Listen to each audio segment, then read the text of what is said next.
Well, hello, everyone. Thank you so much for joining me. Tonight, we are talking about 84-year-old Nancy Guthrie out of Pima County, Arizona. Today is exactly 4 months since Nancy has vanished. Are we any closer to answers? Reports are saying investigators has a name, but other reports say no. Are investigators keeping it close to the vest? Or are they just as clueless as day one? My mind keeps going back to the federal search warrants. And tonight we are going to be speaking out on what one key thing that could give us indicators to point to. Also, Sheriff Nano sits down today after 4 months later. We'll talk about all of that and a lot more on the other side of this. I've walked through storms in scars and grace, smile through pain with a painted face. Let's sing. They called me too loud, too much, too strong, but honey, that's the reason I belong. Every scar's a scripture, every tear's a hymn. I found my worth where the light grew dim. They tried to break me, but here's a twist. I turned my pain into a clenched fist. I'm an unbreakable woman, born of fire and pearl. I shine like grace in a reckless world. You can test my faith, you can shake my plan, but I'll rise again. Just watch me stand.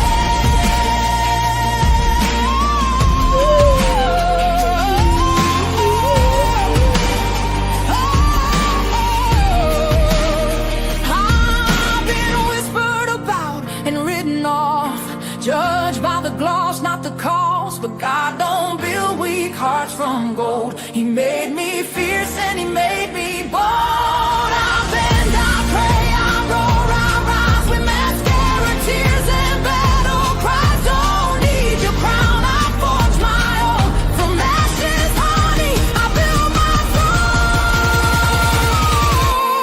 I'm an unbreakable soul, dressed in truth and pearls. The fire don't scare me, it lights my world. You can doubt my voice, but you'll hear my name. I'm holy and hood, and I'm done with shame. For everyone called too much, too loud, too real. You're not to anything. You're exactly what power looks like. I'm an unbreakable soul, through the fight and flame. My scars are stories, my strength, my faith.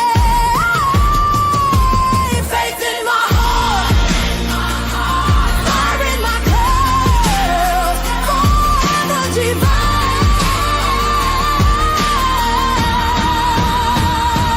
Clutch them pearls. Let's go. Get it open now.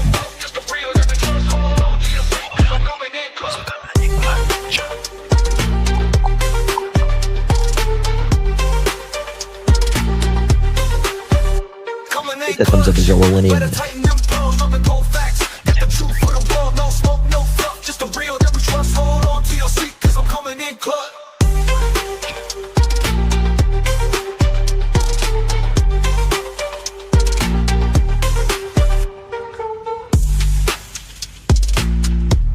Ready?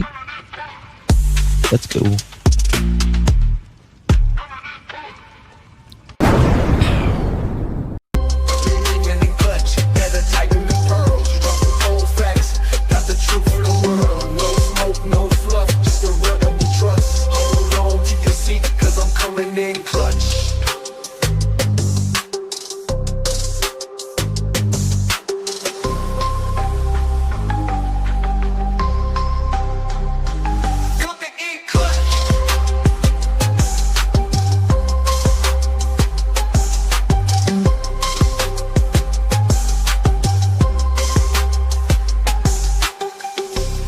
coming in clutch. Better tighten the pearls, dropping cold facts. Got the truth for the world. No smoke, no fluff, just the real that we trust. Hold on to your seat, cause I'm coming in clutch. Coming in clutch.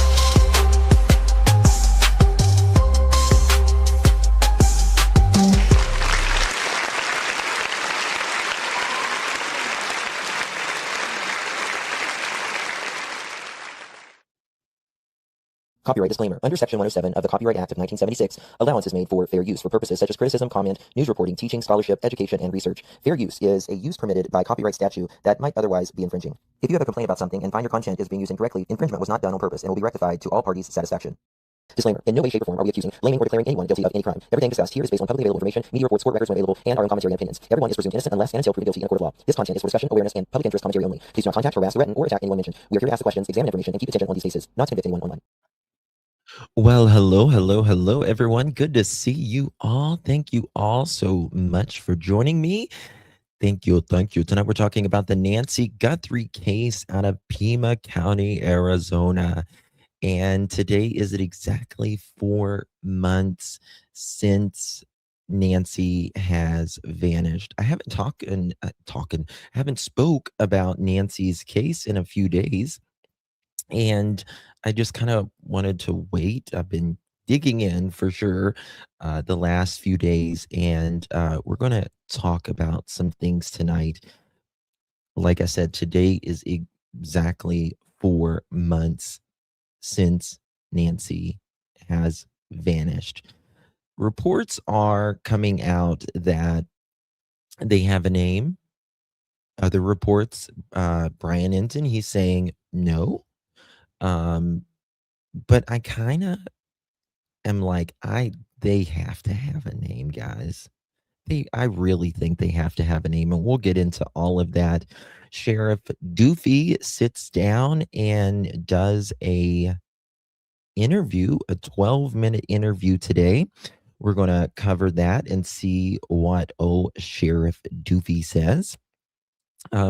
Guys, though, before we get started, if you would be so kind and please do me a big favor and hit that thumbs up button, would greatly appreciate that. Also, if you would share this live stream out, hit that share button, copy that link, drop it in any of your favorite social media. Also, if you would be so kind after the live stream, if you would consider hyping this video, big hypes on any of your mobile devices, that would be amazing as well. Hey, Peace, good to see you, my friend. How's everyone doing in chat? Good to see you all. Lazy days. Maybe my pearls need restrung due to this case. You're funny, Lazy. Tina, good to see you, my friend. Peace of Jesus. Thank you so much. Miss Rotui, good to see you. Me and you, how you doing, girl? Miss Shari.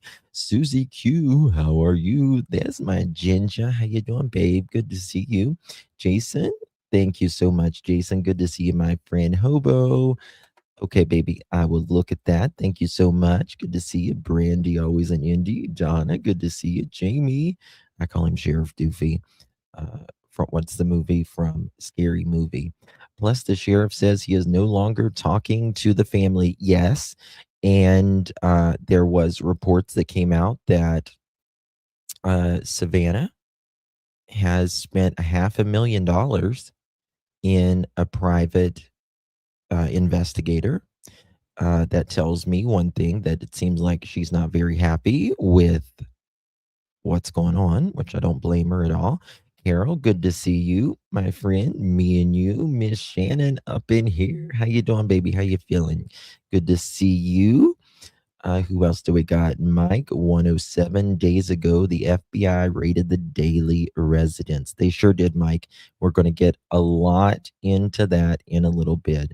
Zach, good to see you, my friend. How you doing? Thank you for being here. Susie Q, how are you? Miss Ginger, good to see you. Patty, hello. Shell, good to see you. Dolores, thank you, darling. Good to see you, my friend. Hi, beautiful Justin. Hi, beautiful Pearls. Thank you so much. Good to see you, my friend. Thank you so much, my darling. Good to see you. Hey, Babs. Good to see you, Mary. Rob Beanie, Nana Rocks. Thank you for hitting that thumbs up. E. Nick. Who else do we got? There's Tammy. How you doing, Tam? Kim, good to see you. Jeanette, bonjour. Rob Beanie, good to see you. Patty, everyone. Thank you so much, Ratui. I appreciate that. Really do. Thank you so much, babe. Who else do we got? We got Cedar Point. How you doing? Good to see you. Um, who else? Oh, Mike Mills, good to see you, my friend. Yeah, guys, please hit that thumbs up. Hello, everyone. Carmelita, everyone up in here, up in here. Um, yeah. Okay, so where should we start? I've got so much. It's crazy. We'll just start with let's start with Sheriff Doofy and get that knocked out before we get into the deeper things. I don't think a lot of people have a lot of confidence in Sheriff Doofy. I know I certainly don't, but we will see. Look how uh Sheriff, like, he's trying to presume himself to be right there. You know that. We all know that. The official. And let me tell you something, guys. It is so funny. If you go back, when these officials are trying to get elected, you know how they do these. It is his commercials when he was trying to get elected. It literally looks like something off Saturday Night Live, like with the really cheesy music in the background. Hi, I'm Sheriff Doofy, and I want to be sheriff for this great county. I've been in this county since 1776. I came here from Texas as a young lad under my it is the cheesiest shit I've ever seen in my entire life. It is so bad. It is so bad. I heard that Savannah hired Dog the Bounty Hunter. Really? Change it out, Savannah. I'm telling you. In my opinion, allegedly. Okay. Wouldn't do that. Um, yeah, I've been here since the Mayflower, since horse and buggy days. Yes. But like my kids, I'm always like, they're like, you were born in the 1900s. And I'm like, yeah, yeah. For us that were born in the 1900s, we're gonna, I guess thinking like, like maybe our grandparents or great grandparents, they were like, yeah, my grandma was born in the 1800s. He was born in the 1700s. Yeah. Yeah. I used to ask my grandmother, I would be like, Grandma, what was Jesus like? She'd be like, come on now. Sheriff Doofy can be a Leslie Nielsen spoof. Mm, yeah. I look great for my age. Oh, I don't know about that, but thank you. You're very kind. All right. Oh, thank you, Hobo. Good to see you, baby doll.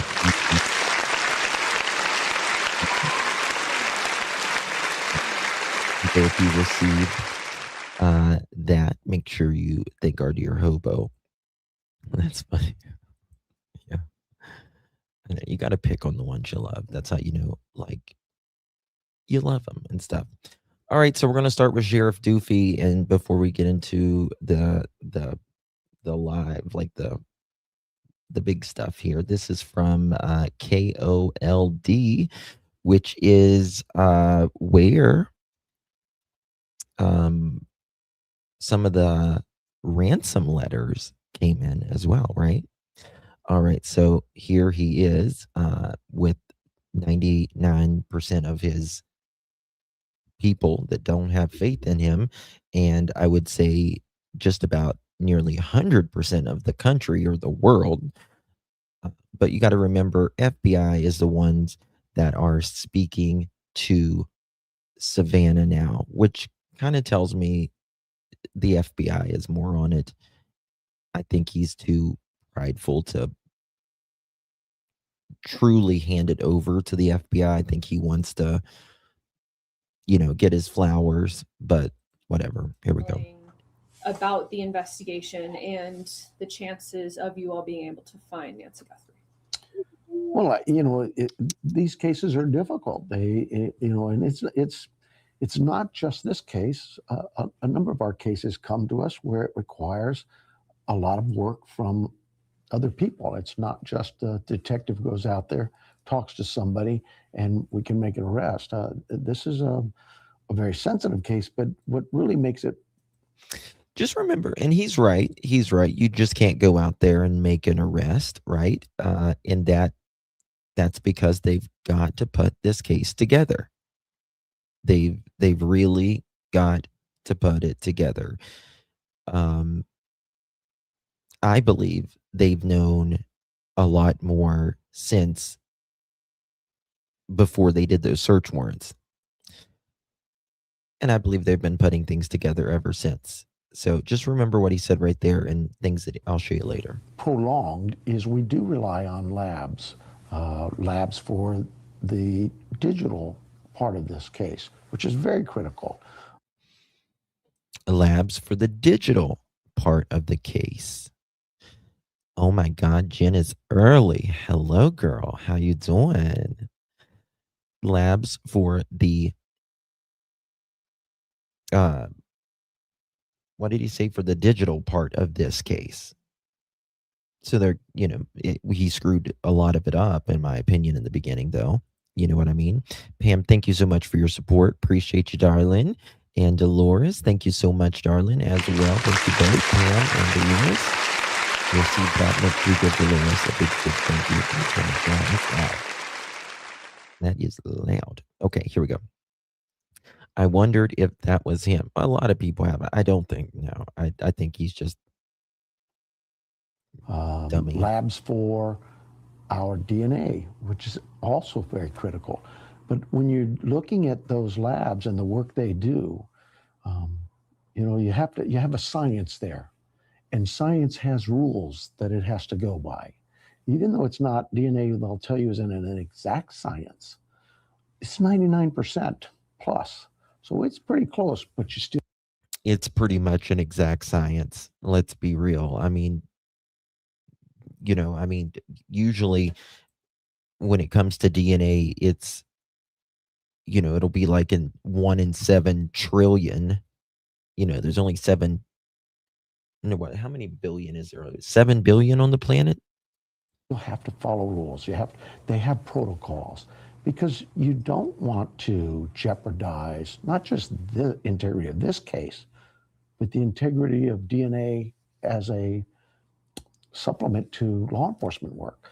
And to be honest, take it to the other side, the criminal justice process. We have rules we have to go by too.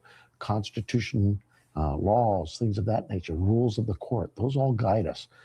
And so if I were to say there's a positive to this, it is that people are working, doing their best to stay within those rules so that they have that understanding that, look, nobody wants to arrest the wrong person.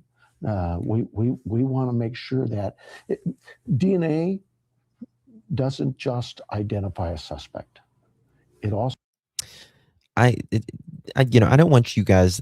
We have a poll here. Do you guys think the FBI knows who, or at least knows a lot more in this case than they are telling us? Put a 1 in chat for yes, 2 in chat for no, 3 in chat for unsure. It will automatically add it to this poll right here in chat, or on the panel here. I personally feel like they know a hell of a lot more, especially, again, with the federal search warrants and the FBI being on this. They haven't, and by now that they have certainly have more footage of porch guy, of said vehicle, all of this. That they have to, and they've not put that out yet. They didn't give a lot of a lot of information out about anything. Yes. Yep. Yep, Ginger. I agree. A lot more footage. Yeah. So majority is kind of where I am. They 85 86% says they believe that they know at least who, or at least have a lot more. And two, which is 10% says no, they don't believe they have really anything. And 4%, they're just no idea, right? In their opinion. Denise, thank you so much. Hey there, Justin and all. Hello, Miss Denise. Thank you so much. Appreciate you, darling. Good to see So you. exonerates those who are innocent. So it's a tedious process. We get that, and especially when you add in all the other complexities of one DNA on top of another and the separation of that, and it's just That's it. One DNA on top of another and the separation. it moves at a snail's pace, I guess, for some. But for my investigative team and for me, we look at this as, no, this is doing exactly what we need it to do. And that is keep looking, keep working, use the technology, work well with our other teams and partners, the FBI, our DPS, the labs across the country. There's several labs working on this. I feel comfortable knowing that we have some of the brightest minds out there working on both forms of evidence, whether it's the digital and the cameras and what that shows us, as well as the DNA and biological evidence. Definitely. So, I mean, that was kind of my Okay, that's interesting. That's interesting. Hey, Jamie, good to see you, my friend. I appreciate you digging on the small detail. Oh, thank you so much. Jamie, appreciate you. Love you and the beautiful pearls. Thank you so much, Jamie, for your support. And thank you for being a pearl as well. And it's really the small details that make a huge, huge difference. Huge difference. my next question was Thank you, talking baby. about the DNA because that has been a big topic lately of discussion. Obviously, you kind of went into having to go through the different DNA that was found. That was something that you talked about very early on, from inside of Nancy Guthrie's house. So when it comes to where they're at now, are they still trying to? I mean, is there anything that you can share if they're still trying to separate the different DNA or if they're just, I think what I can share with you is this. The labs are working with labs all across the country. They like any science, they consult and they're working close with the investigators, my team, the FBI, and I think they're making progress. But like I say, they're I don't have the expertise to talk about how that works, but I would just say we know the experts do, and they are working hard to get this case resolved. And I think every day they get closer. But it is a science, and there are rules that the science must take and follow, as well as there's rules of evidence and rules of court, and that we need to stay as guardrails. Keep you focused, but keep you on track so you do a very solid investigation. absolutely. Well, I don't think you made it any more solid, Sheriff Nanos, by certainly clearing the scene within less than 36 hours and letting anybody go back into it, essentially, and not taking the mats, not working with the FBI in the beginning. So you didn't make anything more solid. You made that as weak as shit. You obviously had also mentioned, the Yeah, digital Ratui. side of going through all see. of those cameras. We heard about that very early on in this investigation as well. Obviously, tips also were a huge thing. The tens of thousands, if not hundreds of thousands of tips between PCSD and the FBI that you all have gotten. The last time that you and I spoke, you kind of talked about that you really had to weed out those tips and kind of, hold on to them. Is it kind of trying to find both, with the DNA and then also maybe the digital forensics or the tips that you have to, kind of piece that all together? Are there tips that you guys are just holding on to, tips still going through? Well, first of all, we're still taking tips. We want those calls. We want, if you see something or you know something or you hear something, we need you to call us. We know somebody out there knows what happened here. We need those calls. Well, yeah. Do you know, or do you know? That's the question. You can say we know someone out there knows something, which is an obvious, but do you know someone knows something and you want them to talk? Two different things. Big difference, right?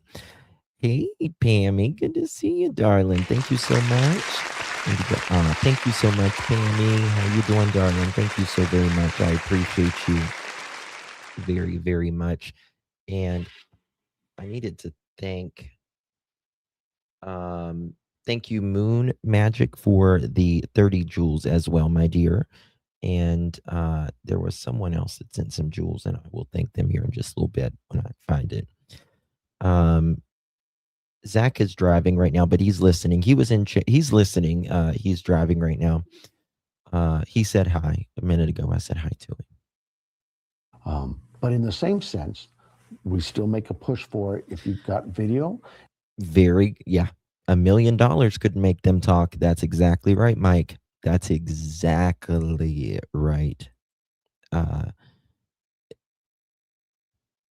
Yeah, $1 million, 1.2 million, actually. and I know we're 100 days beyond, but maybe you saw something the last week that concerned you, and if you've got a video that was just what you're seeing didn't set well, call us. We'll take a look at it and we'll keep it. And what we really are doing with the thousands of video images, we catalog them. Today. Yeah, I think there was only one person in that house. I really do, Mike. I think there was just one person in that house. Could have been another outside, but the more I've looked at this, the more I believe that this is one person that did the deed, at least. I think more are involved, but I just feel like one person was inside. Just my opinion. We may have a video that involved a red car, and last week it was a blue truck, or all of those things we catalog so that when we do identify a suspect, we can sit down and say, well, this individual owns a green Toyota station wagon, whatever it may be. And now we can go to all those thousands of videos and look up just green SUVs, station wagons, and maybe we can match it. So absolutely. So it just all can. It's connecting all the pieces. Thank you, Patty, for the gold coin. I appreciate you, darling. Also, early on in the investigation, just I'm trying to look at this, as a whole over the 100 days. That you all had worked closely, of course, with the Guthrie family. Is that a continued? Day one, we worked with the Guthrie family, but we also worked day one with the FBI. You're not now. We continue to. You're not now.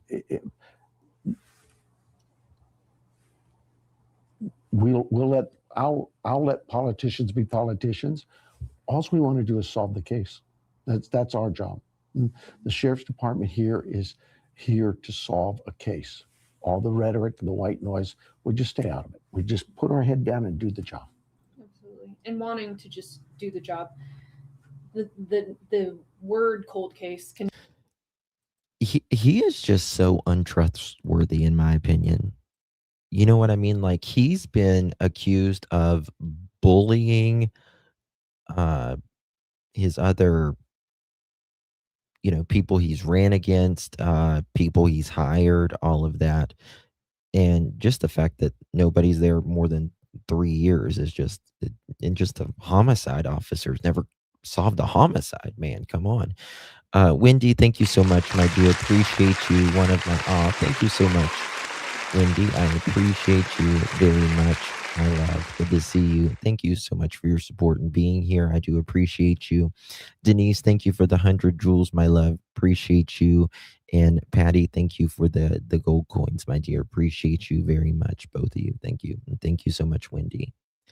Thank you, love. Allegedly, they weren't able to vote him out.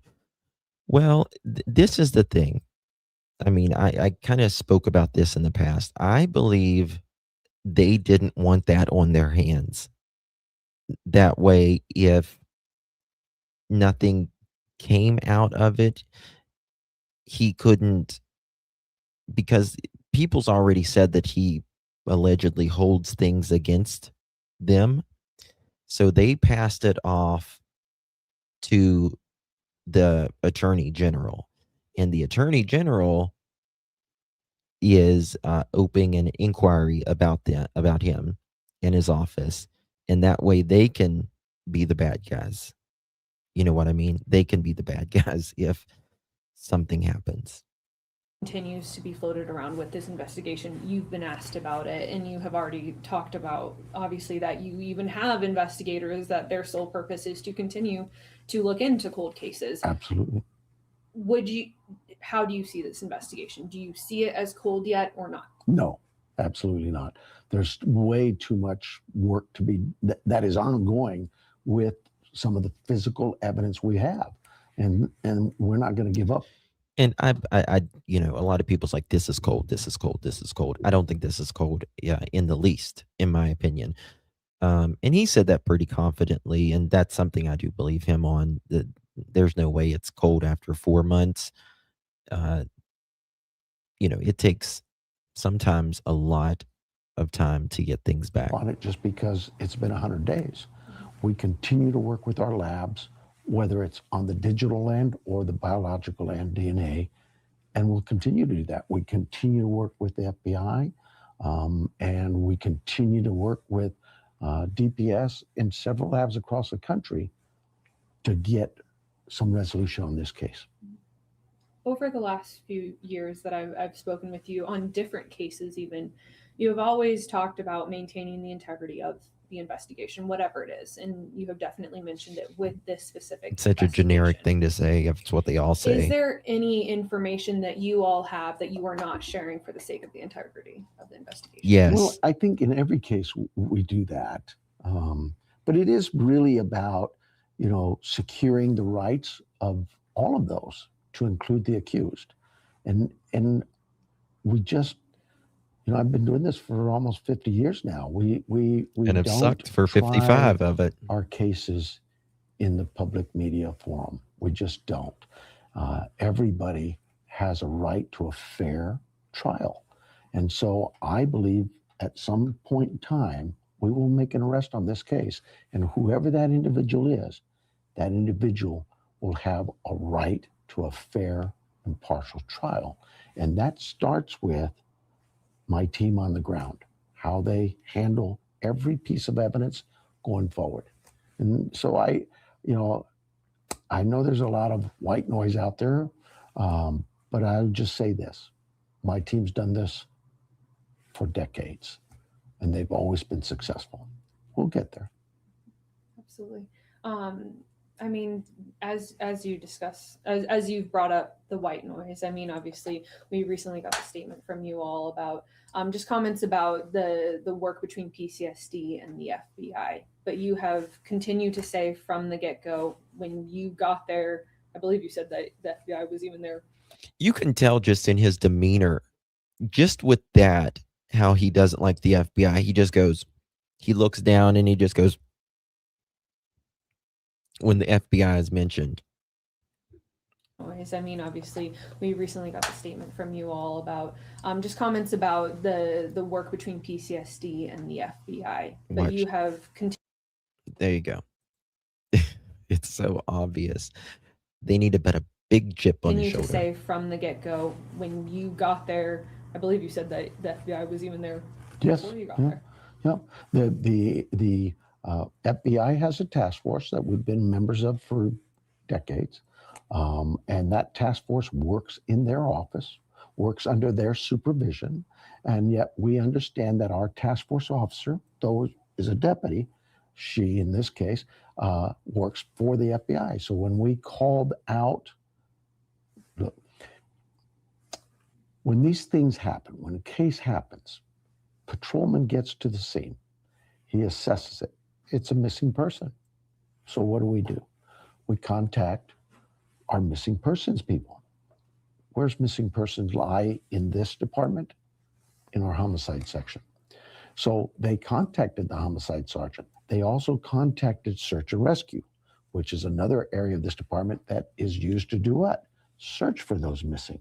So both areas, and I think I said this early on, somebody said, well, why didn't you transition from this to this, or you didn't transition soon enough? There was no transition. Both areas, whether it be homicide or in this case, search and rescue, they both went out. They both handled it. In that regard, our homicide sergeant, he's in charge of the investigation. Our homicide sergeant, who's never solved a homicide and cleared it in 36 hours and didn't find the hair, that did not find the hair. The FBI found the hair as well. He decides what resources should be called in, not the sheriff, not even his captain. He has the authority and ability to look at a scene and say, you know what, I think I need forensics. I think I need blood work. I think I need DNA work. I think I could use the You were out there. It all falls on you, Sheriff Doofy, at the end of the day. And so when he calls the task force officer, our liaison to the FBI, it's liaison, calls that individual detective, says, I need your assistance here. Come out. She did. She was there before I got there. I didn't know it that night, but I knew she was there. And that very next morning, we're in touch with the FBI.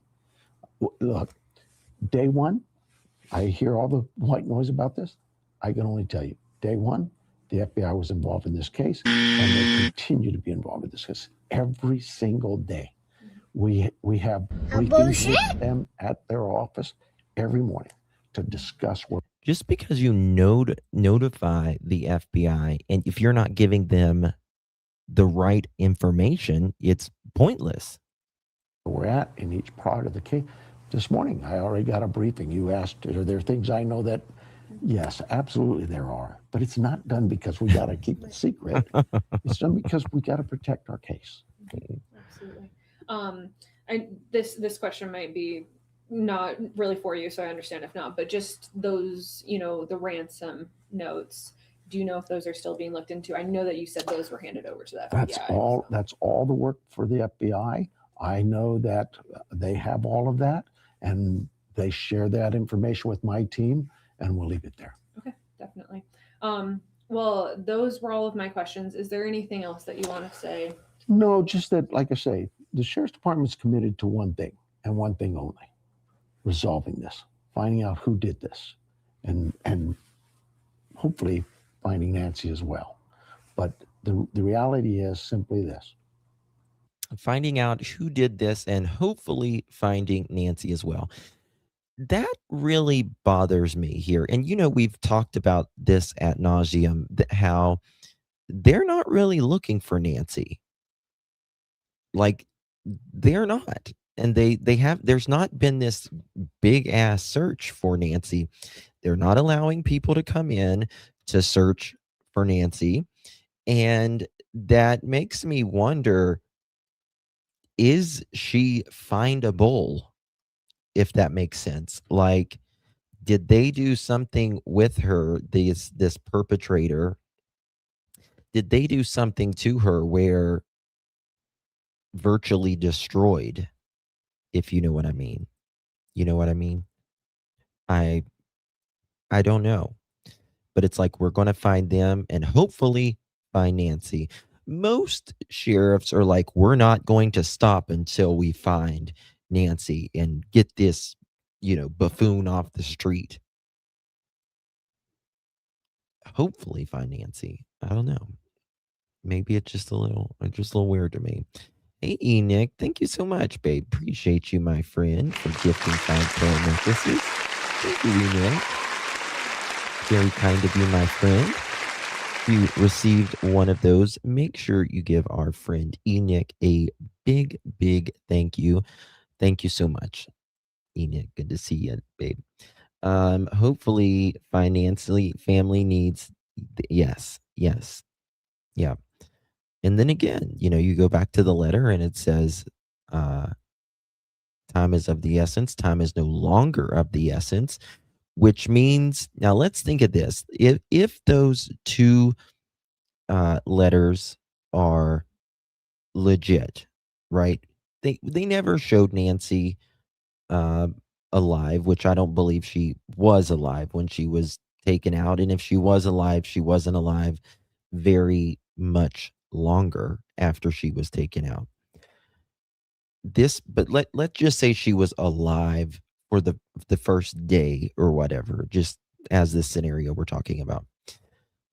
And then something happened. Time is no longer of the essence.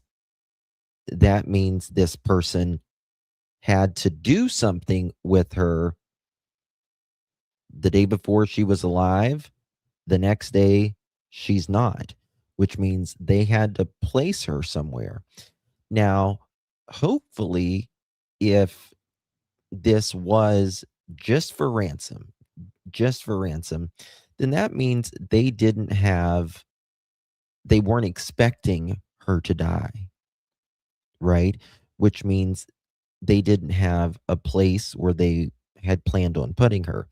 Now, if they was planning, the whole plan was to take her out, if you will, unalive, then they've already had it planned where they were going to put her, most likely, because you and I know this was planned at least a couple weeks in advance, right?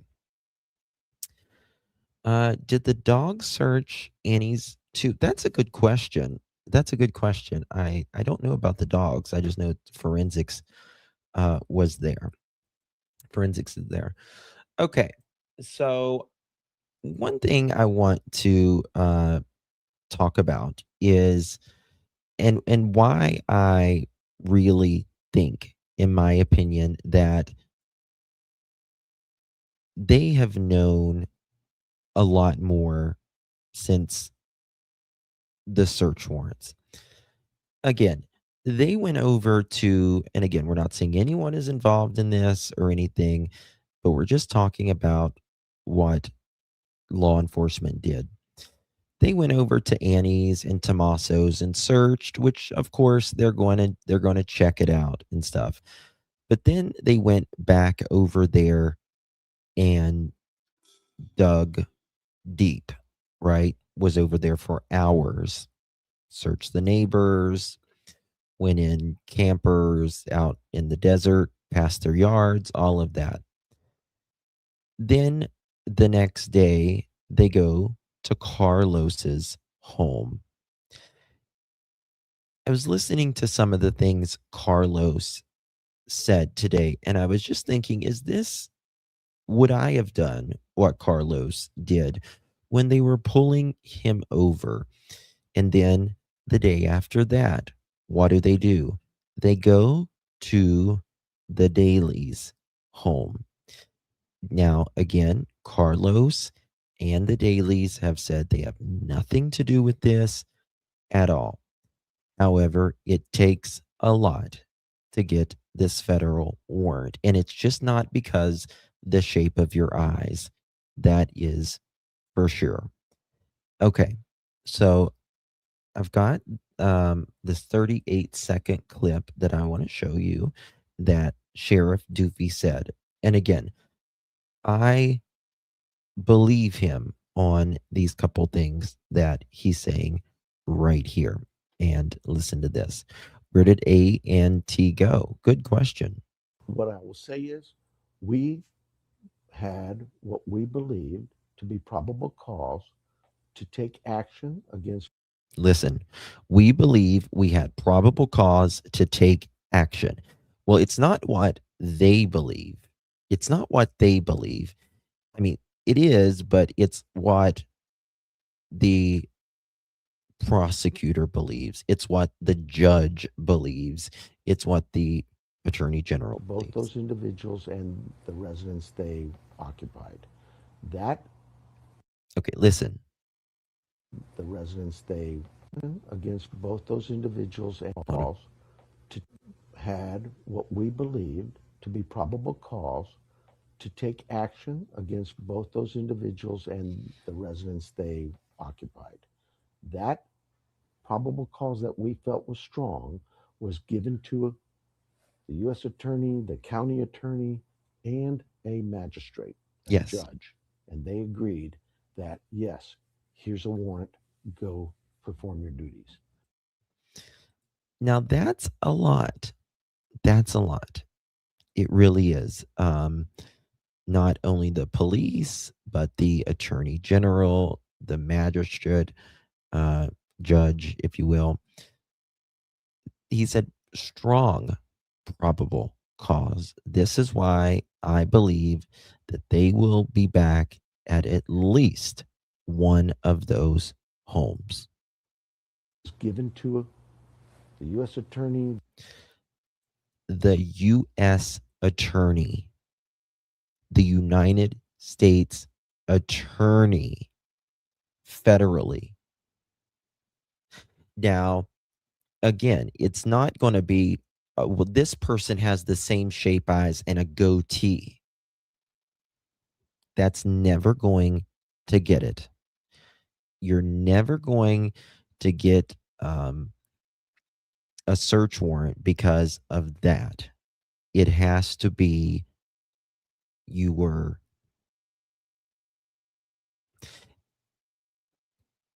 very close. There's data that's backing it up, whether that is via phone, vehicle, there's camera backing, there's hard, overwhelming likelihood that you are involved.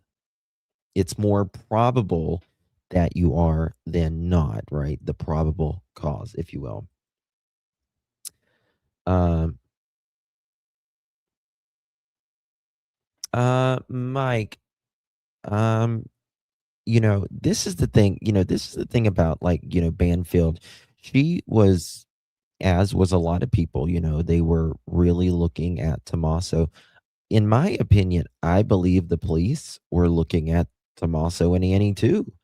I, you don't just go back there over and over again for hours. You know what I mean? So could that have changed? Could that have changed? Yeah, it could have. But again, they had to have a search warrant for Tommaso's home, right? In Annie's home. They can say, yeah, go in, but trust me, they're going to get a search warrant 100% of the time to go in there and search all of that.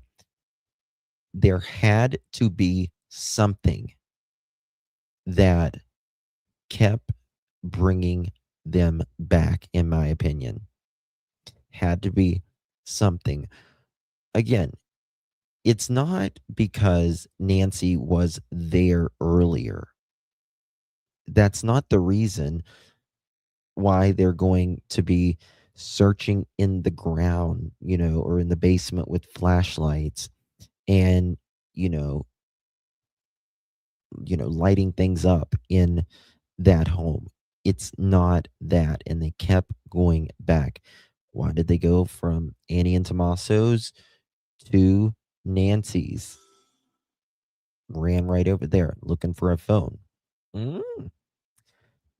To me, the story it sounds a little weird, just in general, just that, she went in a, uh, not a taxi, but whatever the damn things are called, the Lyft or whatever. And she comes home with the son-in-law, and a few hours later, she's gone. The county attorney and a magistrate. Attorney general, right? A magistrate, a judge, same thing, pretty much. All of that. A judge. And they agreed that, yes, here's a warrant, go perform your duties. That court order, that warrant, in both cases was served, and we're Now, again, a U.S. attorney, this is not, we're not talking about all of these being local, right? A U.S. attorney, which that props it up for me, that we're not just following Sheriff Doofy here, that this U.S. attorney. Got what we got from it, and we're moving on. We got what we got from it, and we're moving on. Okay. Now, he says this thing in the other interview. Develop a lead. Okay, listen. We develop a lead, and we follow it, and we get it going, and pretty soon it's, oh, wait, we've got this. Oh, wait, we learned this about this person. Okay. We develop a lead, and then we've got this about this person. Again, we don't know of any other warrants that they have done since this has happened, since these warrants have taken place. So there's that. Again, one of these people might be involved. None of these people might be involved. What was the day? Okay. Help me out, chat, on this. Didn't they speak to allegedly Kayla like a day before these warrants were taken? I've got some stuff to show you here in a minute. But didn't they allegedly speak to Kayla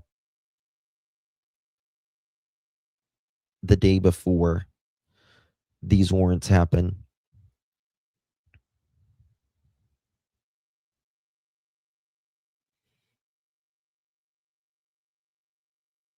Hard right into the bush. Yeah. Yeah, Jacqueline. February 12th. And so it was before the warrants happened. I believe that's significant. And in my opinion, we don't know if any information. Yes. Yeah. Exactly. And listen, I don't know if Kayla gave any sort of information. I don't know. But you can't just say, hi, let me, you're in jail and I need to tell the police something, and they go get a search warrant. Like, you need to who, what, when, where, how, right? That's what's got to be in a search warrant. Who, what, when, where, how. Okay? Those things have to be in a search warrant. You can't just say, I think Luke did this because he said he was going to in the past. It's got to be very, very, very, very specific. And it also could have helped Kayla out as well. Right? Sometimes the other person's mad. Maybe that person's a person of interest. Maybe Listen. we develop a lead, and we follow it, and we get it going, and pretty soon it's, oh, wait, we've got this. Oh, wait, we learned this about this person. Maybe that person's a person of interest. Maybe he's a suspect. We develop, and we come back in here, and we talk to, in our own command room right here, somebody from the county attorney, get some legal advice, or other FBI agents or other detectives from other agencies. We share this. We go, the U.S. attorney at the FBI command post, same thing. And they come up with a strategy that says, okay, that's. And I believe, in my opinion, I believe this is why Trump said he thinks something's going to happen in a few days or something, because the U.S. attorney, right, approved these warrants, right? This is not Pima County just doing this. This is the Federal Bureau of Investigation. Someone she knows for hire, one purpose: get rid of Nancy. The question is why. Yes. Let's get a search warrant. So we go to a judge. Come up with this advice. Our other FBI agents or other detectives from other agencies, we share this. We go, the U.S. attorney at the FBI command post, same thing. And they come up with a strategy that says, okay, let's get a search warrant. So we go to a judge who either agrees with us or doesn't. He signs that warrant. We now have a court order. That process goes through the day based on the lead we're following. So in this case, that gentleman, whether it was the one in Rio Rico or the one up here on the north side at First and Orange Grove. Carlos and who? Mr. Daly, right?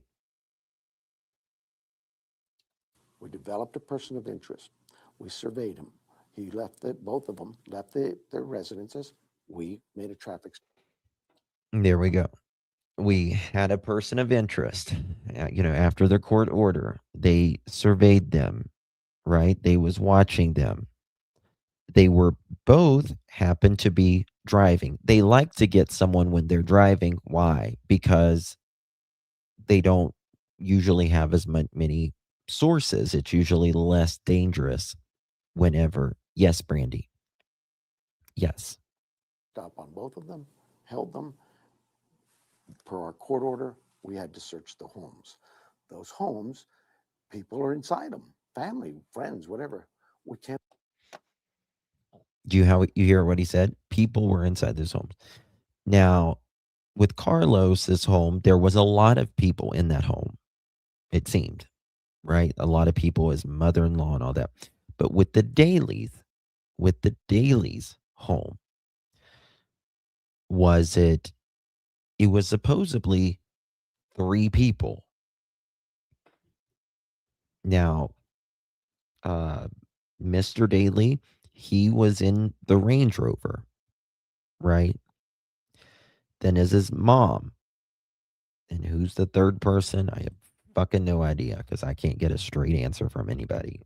Have them there while we search. So are they their residences? We made a traffic stop on both of them, held them. Per our court order, we had to search the homes. Those homes, people are inside them, family, friends, whatever. We can't have them there while we search. So are they being detained? Of course not. They're free to leave, but they can't be in the home. So how many were? Look, we knew we were looking for one person at that home. Okay. You hear what he just said there? We were looking for one person in that home. He said the other people could go. They were free to leave.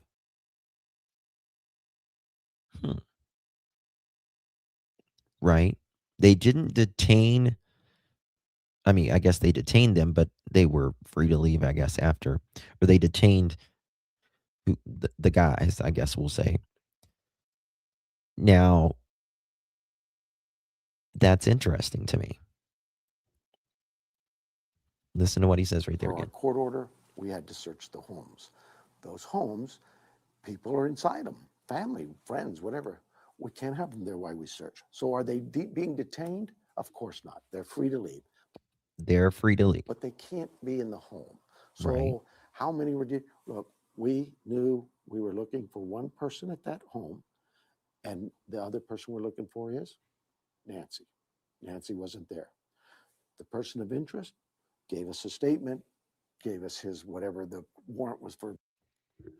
The person of interest gave us that statement. Person of interest gave us a statement, gave us his whatever the warrant was for, maybe petition for physical characteristics of buccal swabs or photos or finger. What'd I tell you? Buccal swabs. Buccal swabs. Getting the DNA. Right? Physical characteristics, buccal swabs. What else does he say? For maybe petition for physical characteristics. A statement, gave us his whatever the warrant was for, maybe petition for physical characteristics of buccal swabs or photos or finger. We got everything we needed. Okay. So fingerprints, mouth swabs, physical characteristics, statements, and he said something else. Now, in my opinion, I believe that is why they one of the main reasons they went in these places is because of DNA. They want to, and fingerprints. Thank you. Photos, fingerprints. They want to match these fingerprints, this DNA, to see if it matches at Nancy, right? That's right. That's right. That's exactly right. Apparently, Kayla's partner used to do something to do with car windows, is what I found out. Interesting. Interesting. Not heard that. Okay, here we go. And he is set free. Now, does that mean he's not a suspect any longer? No, we'll do our work. We've got evidence to process from the home. Again, Mr. Daly and Carlos and all of them, they say they have nothing to do with it. They say that they are 100% innocent, and they are, unless and until proven guilty. But they haven't cleared them.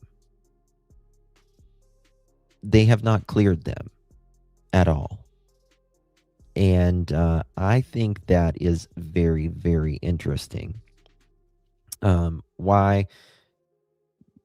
You would think that they certainly would have they've gotten their DNA back by now, right? They would have gotten their DNA back by now.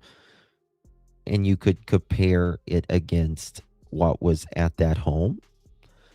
Now, again, they might know exactly who did this to Nancy, but just because they know who did this to Nancy doesn't mean there's going to be an immediate arrest. The one thing the FBI is very much known for, they're going to have it all together by the time they arrest someone.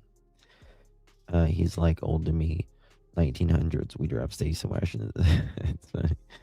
Yeah. Could it not be solved yet? Did they ever locate the car from the street cameras or neighborhood cams? Very good question.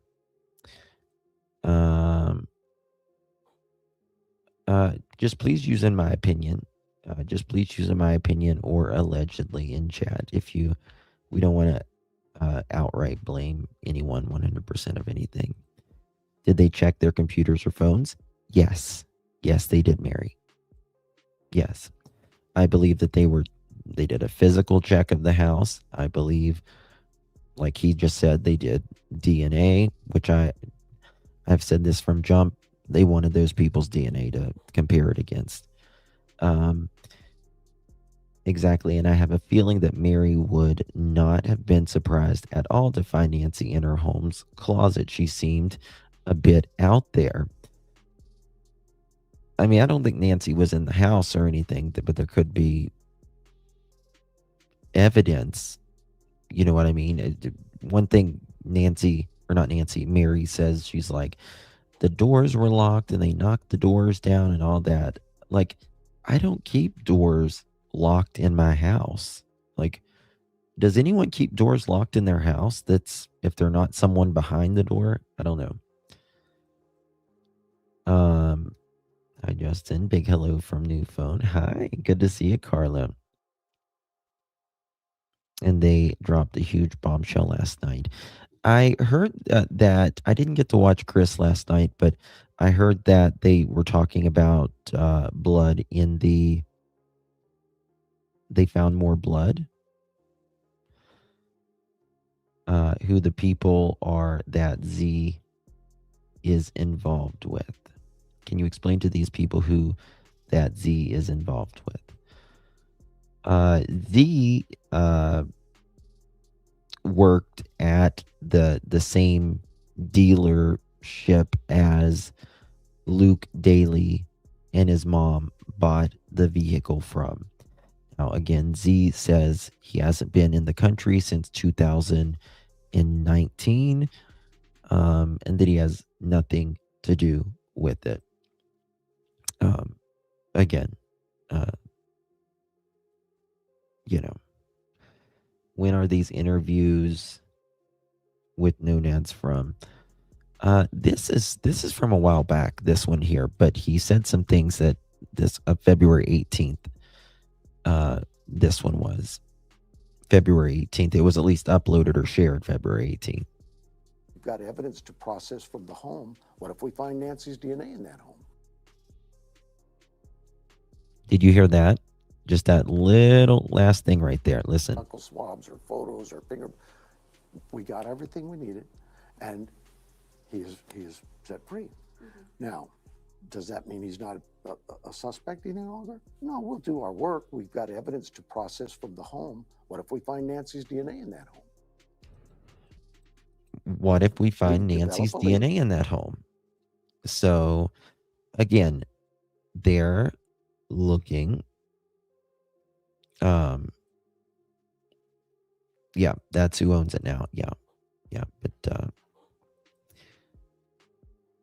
video, it was low. Okay, well, what he said was, it's hard to hear him. Hold on, maybe this will fix it. Interest, gave us a statement, gave us his whatever the warrant was for, maybe petition for physical characteristics. Is that better? Knuckle swabs or photos or finger.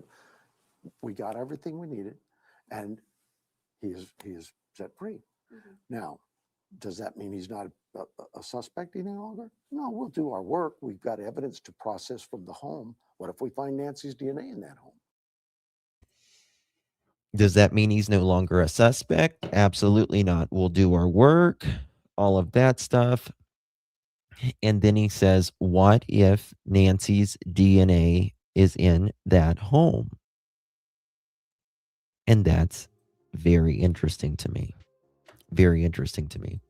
So, a few things here. Let's go over to... Now, this is my thing with Carlos. I don't really know about Carlos. I don't know if he knows Luke. I don't know if he knows any of these people. We just cannot be sure. But they did a search warrant on his home. There was 2 vehicles that they were looking at, right? Carlos says he has absolutely nothing to do with it. I don't know. I really don't know. But something had to lead him there that they found was interesting. He's a delivery man, but I was listening to something that he said in one of these interviews. We're just playing a clip of it here. That may be something, it may not be anything. I don't know. I'll let you decide. But I always try to put myself in that position. And I would have not done what he did, we'll say, and I'll show it to you in a second. Whoever it is a coward of the nth degree, savage, taking an old woman. I still feel it was a shakedown that was going on, or attempt. Derek went to those balls in Tucson, and Kayla was there too. Yeah. Well, again, according to Z, he says that him and his mom paid with a cashier's check. What is a cashier's check? A cashier's check is it's a 100% solid check, if you will. All they do is the bank takes the money out of your account, your checking or savings account, and they write a check for you at the bank. Right?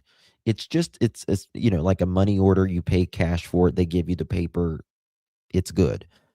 A cashier's check is pretty much the same thing, except they take the money out of your bank or savings account and they give you a check and they fill it out to whoever it's going to, and you take that and you give it to whoever you're giving it to, in this case, for the Range Rover. Again, a Range Rover is a lot of money. It's a lot of money. I don't know about you, but I can't afford a Range. I can't afford any car for that matter without it being financed. Um, I think I still have like 2 years left to pay on my car. So, there's that. Who's saying that, Jerry? Who's saying that? You have the screenshots that he sent me on Facebook. What do you mean, Ratui? Did you send them to me?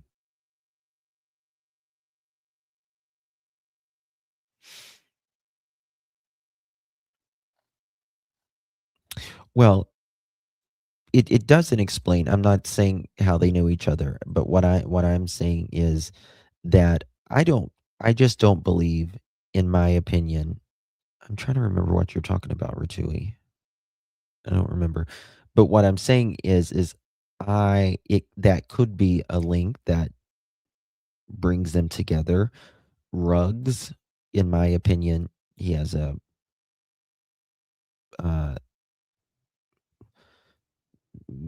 Daly has a big thing with Ruggs, and I'll show you something here in a minute that police picked up on with Mr. Daly in the past. But listen to what not Zach, forgive me, Carlos says here. Oh, might be. Carlos, you're saying they showed you the arrest warrant, the warrant at the end. At the end, yeah, once they let me go. What made you decide to pull over instead of letting them pull you over? I'm not. Now, again, I wish this reporter would have said this right here. You saw the arrest warrant, okay? Because they need to show you why they're there, right? What did that arrest warrant say? Right? Because they need to show you how they came to the conclusion that they can rummage through your home, your vehicle, all of that, right? They need to show you that in this arrest or this search warrant, how they came to the probable cause that you are not are or could be involved. That reporter missed a big ass opportunity, in my opinion, right there. The reporter asked Luke's mother about the warrant, and she said she didn't know. I know, and that's very interesting to me, right? How the fuck do you not know? How do you not know? You, of course, you're going to sit and read that warrant because that's your bread and butter, right there. How do you not know?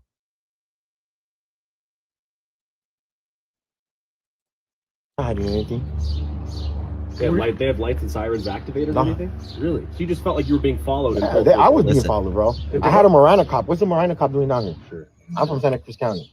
Okay, Marana's from Marana, Pima County from Pima County Sheriff. I'm not that stupid. Okay? ¿Por cuánto tiempo te siguieron o qué? Okay, right there.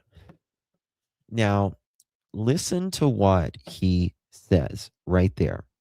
He says, I had forgive me if I'm saying it wrong, a Marana, I guess Marana County or whatever, cop following me. And there was other cops following him. So he pulls over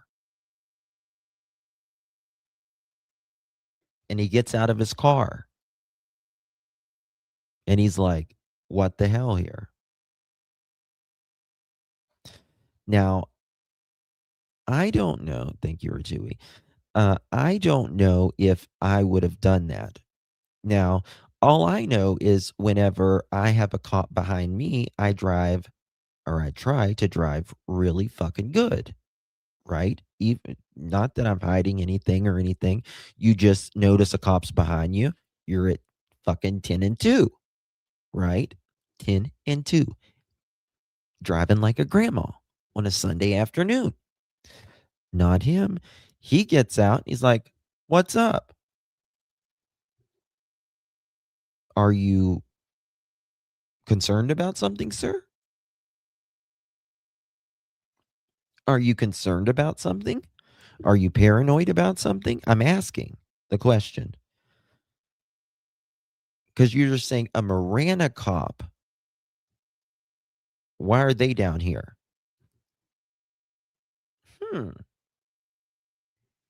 Now, if I see a cop that's out of the county, right, beside of me or behind me, I don't care. He ain't gonna do nothing.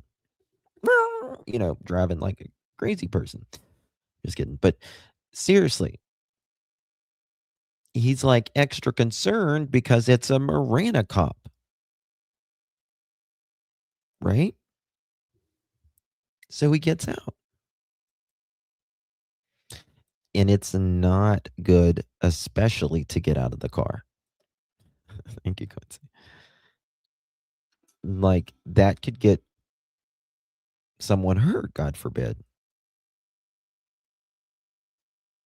So listen. Fácil, como por unas. El carro de Marrana, ¿verdad? How long was there in the day? Yo estaba un troque temprano, gris pasando por. Did you notice that they were following you since earlier in the day? No, la cop car de Marrana fue el que miré cuando andábamos para aquel lado de Penalty. But did you sense that someone was following you? Sí. Yes. Sí, por eso me orillé. He sensed someone was following him. Carlos couldn't be an Uber driver. Whoever said it. No, he's not an Uber driver. He's I think he helps his wife DoorDash. Right. So he sensed he was being followed. Now, if you've ever been pulled over, I've been pulled over. Sometimes they'll ride your ass for a minute, while they're getting their your license or whatever. And you're like, again, you're driving extra good. So I don't really get why it's very weird to confront a cop, right? Yes, they would not pass him, so he knew something was up. But you could have a line of cops behind me, and if the lights aren't on, I'm not pulling over. I'm certainly not getting out of the car. I think Marana is a county.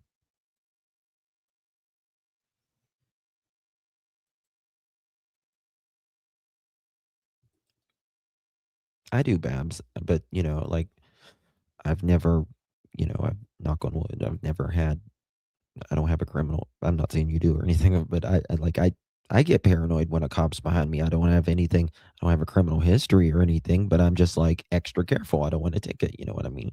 Maybe paranoid's not the word. I don't know. How long was the interrogation? How long were you there with them? From 4 to 12. And then inside the house, you said they threw you to the ground? From 4 to 12. No, not me. ¿Piensas tomar acciones legales contra ellos? Con favor de Dios, porque la neta So you're saying that you're gonna proceed with the lawsuit or something? If I can. What did they do from inside the house taken? Nah, no, just your phone. Yeah, just my phone. They gave everything back. They just got my phone. Okay, he says they gave everything back. They just took his phone. Now, one thing I wanted to really ask, did they take his DNA? Did they take his DNA? Did they say they're coming back? Did they take his fingerprints? Right? Did they do a buckle swab, his DNA? They took his phone. And just because he's saying they only took his phone doesn't mean they only took his phone either. Just saying. Not saying he's lying. I'm just saying you don't know. Anything? Que lo resuelvan. Y que ya me aclaren mi nombre, la verdad, porque yo siento que todavía no me aclaran. And when it comes to your mother-in-law, how is she doing? Was that her that was also, her property was searched? Yeah, this is her property. I live here. That's why I'm coming out right now. So you guys can leave us alone. You know what I mean? ¿Tú crees que alguien les dijo que eras tú el sospechoso? Sí, es lo que me dijeron, que tuvieron un tipo anónimo. Carlos, were you Or someone frightened called and tipped them about ¿Cómo you. te sientes? Carlos, were you frightened? ¿Cómo me voy a sentir? ¿Cómo se sintieron ustedes? ¿Cómo se sintieron ustedes? How would you guys feel? Hoy vas a ir a trabajar. No puedo. ¿Cómo voy a ir a trabajar? Me quitaron el teléfono. They didn't read you your rights for 2 hours? Did they hurt you when they handcuffed Well, you? right now it's not that bad, but yeah, yesterday, look, they did that right there. And then this was swollen, but that's it, not much. And did they tell you why they pulled you over? Did they tell you? Not at the beginning until the FBI got there, like 2 hours. Okay. Now, again, they were, as you heard Sheriff Nanos just a second ago, right? He said we were surveilling him. We were watching him and Daly, their subjects. And they were following him. And he says Carlos says there was a Marana cop there, and they were, he got a little paranoid. He ended up pulling over. They didn't have the lights on or anything. Tell you why they pulled you over? Did they tell you? Not at the beginning. And then he says they didn't pull him. They didn't say why they pulled him over. Now, if which I wouldn't pull over and then get out of the car and be like, yo, why are you following me? That's just nothing I would do. If the lights aren't on, I ain't stopping. And then he says they don't tell him why. Okay. Then it just doesn't make sense to me. Like, a Marana cop, other cops, you're paranoid because one's from a different county. You get out of the car and you're like, why are you following me? They can't tell you why. I just don't believe he's telling it all. So the FBI got there like 2 hours, and they told me like you're being detained, and all of a sudden the FBI pulled out the Miranda rights, and he read me Miranda rights, and that's when I asked, so I'm being arrested? Yeah. Like, no, we're just reading your Miranda rights, so we can ask you some questions. What kind of questions? Now, a lot of people think when your Miranda rights are being read to you that you're being arrested. That's very common. That does not mean you're being arrested. You're probably going to be arrested, though, truthfully, if they're reading your Miranda rights. He was not arrested, though. They're just trying to let you know that it's going to be held against you if you get charges, what you're saying.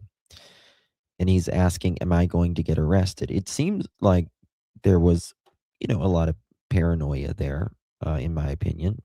He's paranoid that cops are from another county is following him.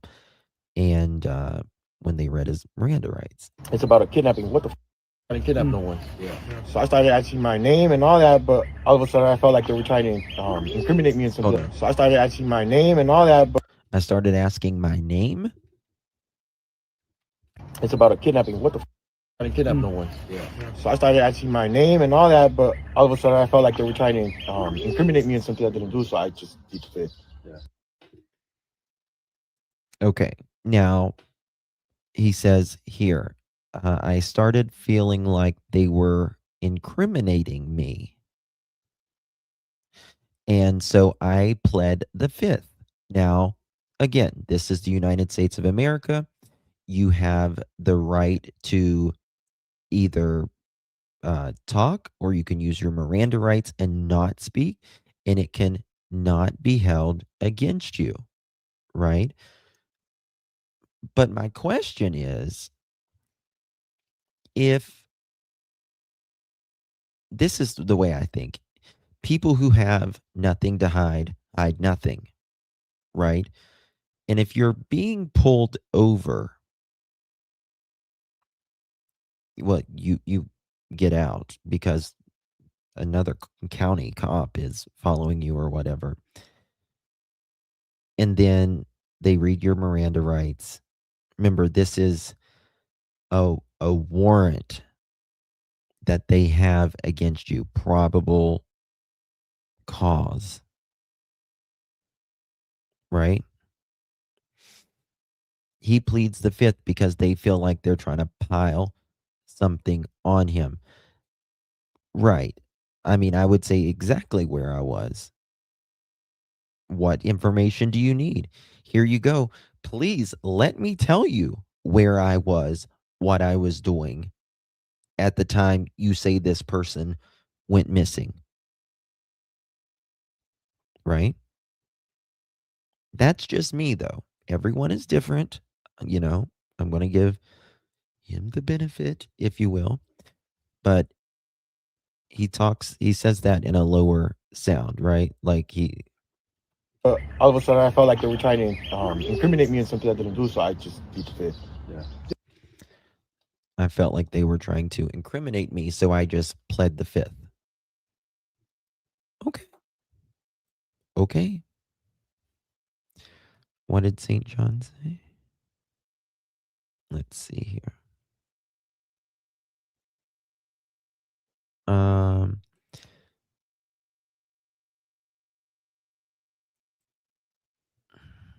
Where was it at? I don't see what he said. I see you guys saying that's a good comment, but I don't see what he says there. Now again, it can't be held against you that you don't talk. You have every right. Did they say they're coming back or anything? No. What I'm wondering is, La verdad, ni los quiero. situation happened. You didn't know there was a kidnapping. You had no idea. Shit. I don't know. Might be. This was swollen. Hold on. Let me find where. Like they were trying to. I know you before this entire situation happened. You didn't know there was a kidnapping. You had no idea. I didn't know anything. If there's an 84-year-old woman missing up in the Tucson area. There had to maybe been something they told you as to how they got to you. How did they get to the Rio Rico An area? anonymous tip. A tip. Okay. Now we're cooking with something. A tip. Well, again, a tip.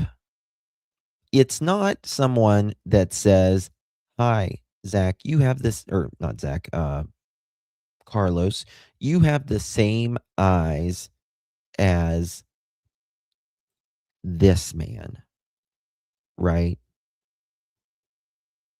The same eyes as this man. Or you have a goatee. You might have a similar build or whatever. It has to be more than that. There is a lot of guys around there that are the same height, weight, has a goatee as Carlos. Okay, it was a tip, but it has to be who, what, when, where, how. Who, what, when, where, how. Right? I used to date a Virginia cop too, and I can. No way. Does anyone know the name of 2 foster children that the mother had allegedly fostered, if one of them called Christian? I don't know. Was Carlos the delivery guy whose phone was in the area on the night of 1:31? Whose phone was in the area? Well, I'll tell you this. He said he might have been in the area. Yeah, but listen. A delivery is not going to cut it. A delivery is not going to cut it. I'm sure the postal man or woman delivered there, the day of Nancy's home too. It's got to be more than that. It's got to be more than that. It's not your phone, but it's got to be in a very specific area for a very specific time. And let me tell you something. If I've delivered at Nancy's house or around Nancy's house, you show me the house and I'll tell you if I've been there or not. Oh, they thought you looked like that person in the That's video? what they told my mother-in-law. That's what they told my mother-in-law. They didn't tell you that? They showed So her a they thought you were video. the suspect. Yeah, because they said that my eyes and my eyelashes look the same. And just to be clear, they just Your eyes and your eyelashes. Again, I don't believe that was the search warrant. It just wasn't, in my opinion. not break the back windows of your truck. No, they did not. But they did search it. Yeah, they searched my truck and this one. And and what were you doing? Do you just solely work for that one company? Yes, sir. ¿Tú has visto el video del sospechoso? ¿Tú crees que te pareces a él? No, nada. Se parece a usted. Horas con tu familia al momento Como por 4 o 5 horas. que adentro. Only share. Was inside a car. So you were never taken into, and jail. you were just, You just all the hear the interrogation was inside a car. Can you say that? Like they never took me inside? They never took me anywhere. They just kept me inside of the police car. That's it. And you said from the hours of 4 to 12? No, yeah, 4 to 12. Did they So 8 apologize? hours. Did they apologize? No. Did they say you're clear? Yeah, they just said I'm cleared, but they never applied. ¿Algún mensaje que tengas para la familia Guthrie? Now, again, if they said he is clear, if they said he was clear, why haven't they said that he was clear?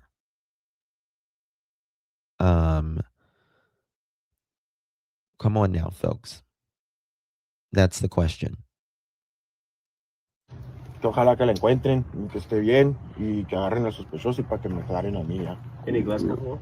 I hope they find the lady and they catch The the guy. FBI don't clear anybody. Thank you, sir. And then when it comes to your future, just obviously now that it's been everywhere I know. already. People are following this nationally. How are you feeling about just going back in public after this? I don't mind it. I didn't do anything.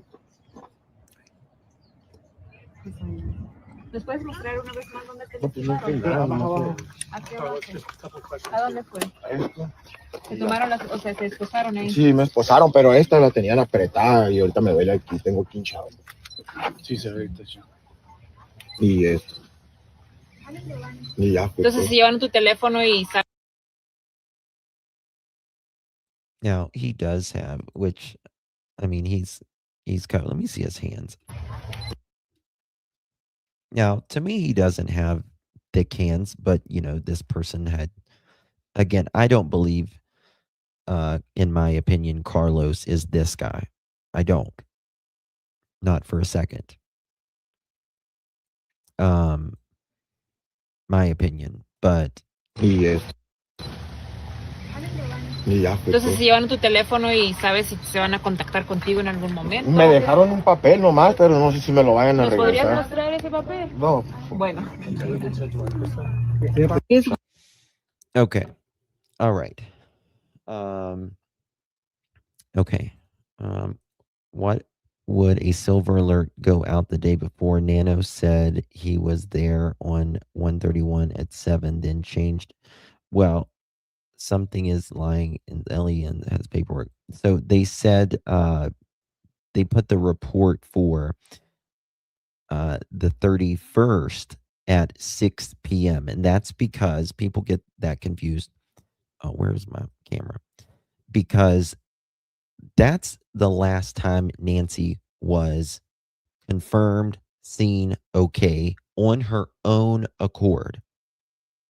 When she got in that Uber and when she was dropped off in that Uber was about 6 p.m. on the 31st. So that's why they say 6 p.m. She's doing this voluntarily on her own. So that's why they put 6 p.m. on the 31st. After she was dropped off at Nancy or at Tommaso and Annie's house, they're not confirming anything of that, right? So big difference. Okay. We're going to get to Luke here in just a second, but I want you to listen to this. Describe what happened to you. Terrifying. Something I didn't do for something. I was being like, I felt like I was being kidnapped, bro, because they didn't tell me anything at the beginning. And investigators showed up to this house, or were you the one who was pulled over in the traffic stop? But again, he felt like he was being kidnapped, but he's the one that saw the other county's vehicle and gets himself pulls over out of the car, gets himself out of the car, and is like, dude. So, but he felt like he was being kidnapped. Maybe. I don't know.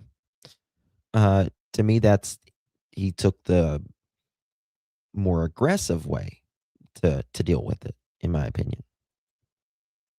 I was the one that was pulled over at the traffic stop. Where was that? Right here on by Chubasco. Okay, and you were taken into custody at that point? Yeah. And you were I was questioned? being detained. Detained, okay. I was detained the whole time. Okay, That's where? what they told me. Where were they At holding the you? back of a car. Back of a a car. Marana car, and then they moved me into a Pima County sheriff. Are you ever up in Tucson? Yeah. A Marana car, like it can locals help me? That's a county, right? And then he got in a Pima County car. Yeah, I work in Tucson. What do you do? GLS, deliver packages. Okay, do you think you might have delivered a package to Nancy Guthrie's house? I don't know. Might have been a possibility. I don't know. Yeah, do you I'll tell you what. I would probably know whether I've delivered a package to Nancy's house or not by the time I'm standing there in front of damn cameras. I would refresh. ever deliver my like memory. Amazon packages or anything? Well, it's kind of the same thing. Yeah. So do you think you may have, did they indicate that you might have been on her property? You're not sure. Nah, they just came up. They until right now, all I know is that they show my in-law a picture of somebody wearing a mask or something, and they supposedly look like my eyes. Right. Okay. Okay. Did they ever indicate that you were on the property? He doesn't really answer that.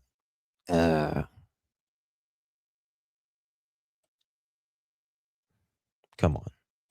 Okay. That's it. That's all I know. Okay. Jeez. How do you think they connected that case to I'll you? go ask them, bro. Okay, so That's then, something you gotta ask them. I can't answer that question. did they take anything from your house tonight? Nah. How about read the search warrant and what? I mean, they spoke to you for what, 8 hours? How did they connect you? You don't know?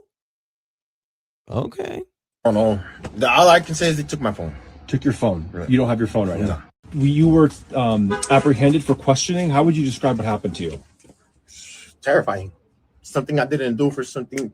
I was being like, I felt like I was being kidnapped, bro, because they didn't tell me anything at the beginning. And investigators showed up to this house, or were you the one? Okay. So there's that one. Now, let's go to, he says, something I didn't do. Yeah, especially the way they acted. I know it's their job to do what they're doing, but to an innocent man, ? The man who is identifying himself as Carlos, quote, and they think they don't even have, quote, and I think they don't even have evidence against me, so I don't even know how they got me, they said. Quote, once I saw that they were following me, I pulled over. They didn't even have to put a traffic stop or anything. I got out of the car and they arrested me as soon as I got out of the car, end quote, Carlos said. Quote, they didn't even tell me what was going on until the detectives got here like 2 hours before I got arrested. I think he means after. And then the detectives got here. It was the FBI agent in Santa Cruz County. And they told me I was being detained for kidnapping. And I asked them, kidnapping of who? And they told me this lady. I don't know her name. I told them I work in Tucson for GLS. I might have delivered a package to her house, but I never kidnapped anybody, Carlos said. They told my mother-in-law they showed her a video because they said my eyes and my eyelashes look the same. Carlos said, to clear my name, that's all I want. Okay. Now, again, we develop a lead and we follow it and we get it going, and pretty soon it's, oh wait, we've got this. Oh wait, we learned this about this person. Maybe that person's a person of interest. Maybe he's a suspect. We develop it, and we come back in here and we talk to in our own command room right here, somebody from the county attorney gets. Is it Sherry's birthday? Is it Sherry's birthday? Our little Cher Bear? It's her birthday? Oh my God, happy birthday, Sherry. Happy birthday, darling. The world is your oyster. It's up for you to find the clam shucker. And guess what? Your little clam shuckers are right here.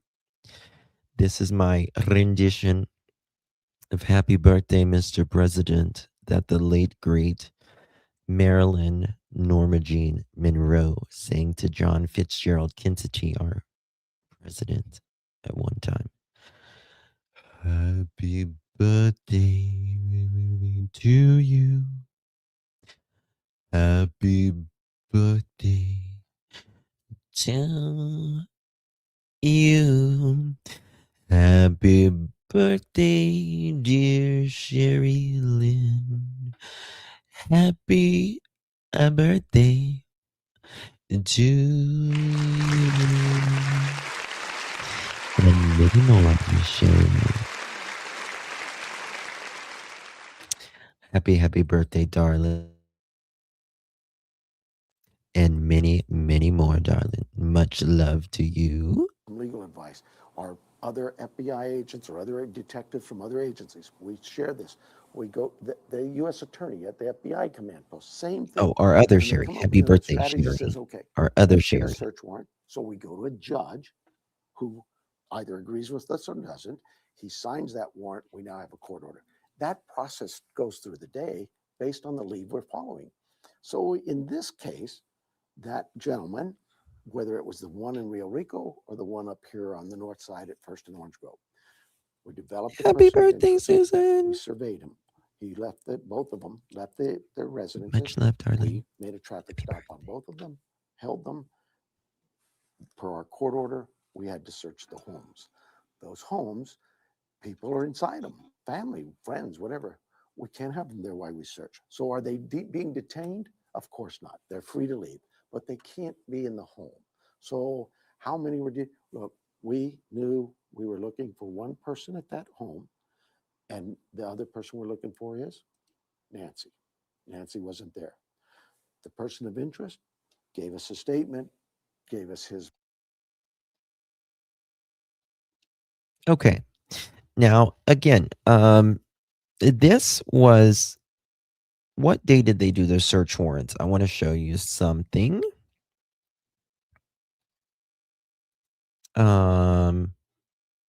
I think that was February. Oh, by the way, did you guys know Luke got himself another ticket on February 24th, 2026?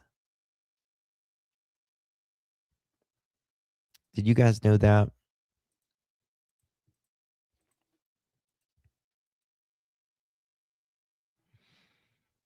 February 24th, 2026. Control, speed, avoid accident. February 24th, 2026.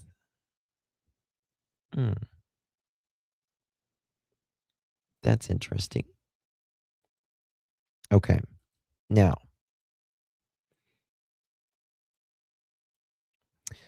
Kayla, the girlfriend of Luke Daly, like an ex-girlfriend or whatever, who was the subject of a SWAT raid,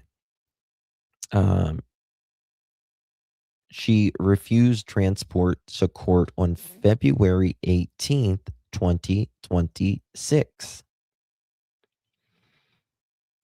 It is ordered that the hearing is set to February 27th, 2026 at 9 a.m.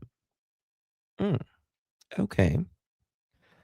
I find that very interesting that the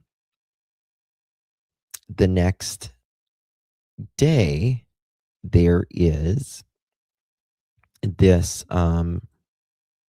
search warrant that goes out to the Dailies. Just my opinion. Okay. Now, 1 second here. Luke Day, okay, girlfriend of Kayla Day, booked on charges on February 12th, a day before the Friday raid. People think she sang like a bird. I don't know. Okay. Now, look at this right here. Guys, do me a favor. Please hit that thumbs up button if you're just joining us, or double tap that screen. Greatly appreciate it.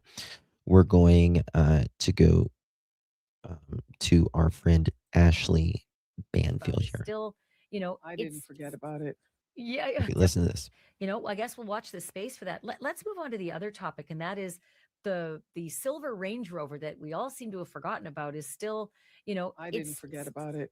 Yeah, right. It's still in play. And I've learned from, my law enforcement source that the guy they were targeting was at his mom's house and then, left to go pick up food. And that's when they decided to move in 2 different locations and grab. Left to go pick up food. And that's whenever they do this warrant against him, right? Because you just heard Sheriff Nonads say that, they were surveilling them. The mom, pull her out of the home and search the home and grab him in the Culver's parking lot. And it turns out he was driving the silver Range Rover and they had a law enforcement plane overhead. Any of that a surprise to you? No, because it probably had something to do with cell phones, because anyone that was in that area, they were part of that geofence region. And so they were probably looking at this guy, and it was I don't know if they had they must have had the tag if they had the bird up. Susan. Said happy birthday. Yeah, my source said that the plane had been following them for a while, end quote. Yeah. Quote unquote, so for then a while. So they had the tag. They knew when that truck was purchased. Or leased. My understanding is a truck just like that on the surround of the license plate, it had the name of the Okay, what'd she say? They must have had the tag. Now, look at this. It probably had something to do with cell phones, because it probably had something to do with cell phones, Maureen says. No. Anyone that was in that area, Maureen. they were part of that geofence region. And so they were probably looking at this guy, and it was. Now, is this supposedly Luke? Hey, MZ, good to see you. They must have had RR on camera somewhere around the time, but not telling us. I don't know if they had they must have. You can see the FBI right there. Had the tag if they had the bird up. Yeah, my source said that the plane. Whose hands are those? Bird up. Yeah, my source said that the plane had been following them for a while, end quote. Yeah. Quote unquote, so for a while. So they had the tag. They knew when that truck was purchased. Or leased. My understanding is a truck just like that on the surround of the license plate, it had the name of the dealership, and they had pretty much that truck on their website as being sold just a couple of days before before Nancy's attack or abduction. So we weren't able to find out if he owned that. My source only said that he was connected to that vehicle, could have been using it for criminal activity, and was driving it at that time. So that was the connection. He was connected to that silver Range Rover. But the other interesting thing is that they used criminal history of illegal trafficking.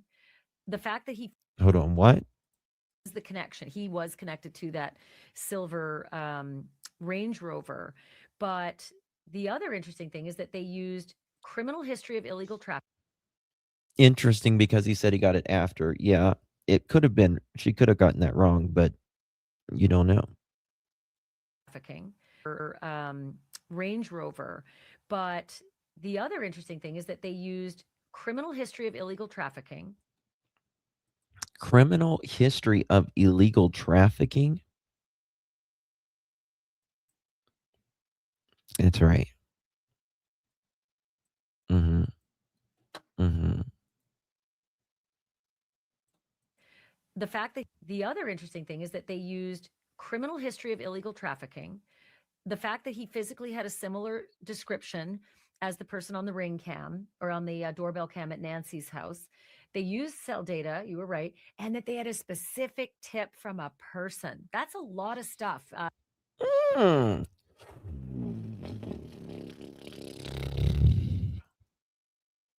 There we go, folks. And Ms. KK, Miss Kayla. The day before.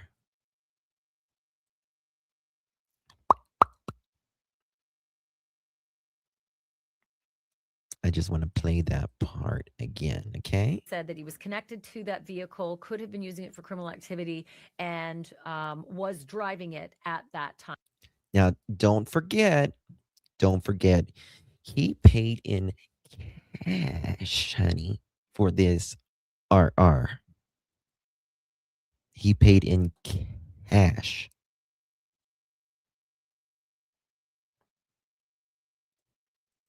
So that was the connection. He was connected to that silver Range Rover.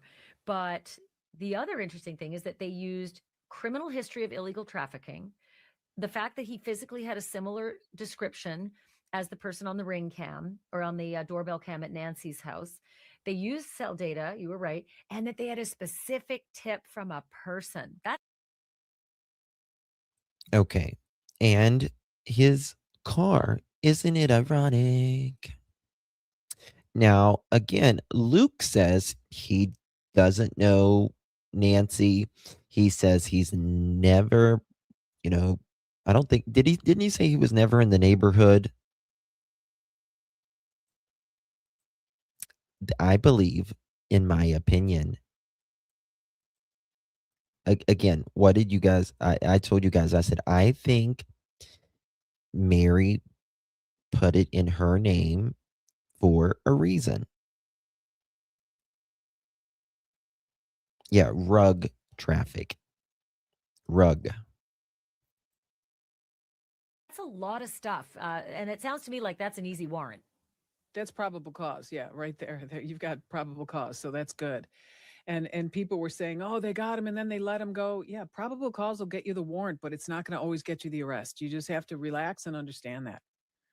So the other issue my source told me was that they got the phones in that raid, and as of just a few days ago, they still had them, but that it could take, quote, weeks in order to extract the information that they might be looking for.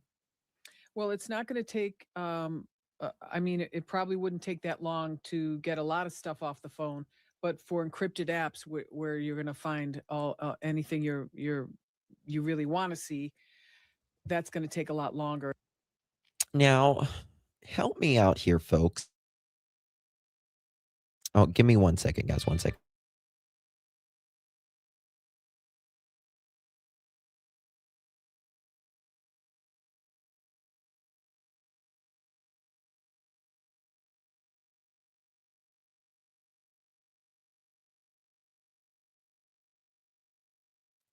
Now, help me out here, folks. Was it Luke's? Who was it that worked for the North Koreans or something like that? Who was it?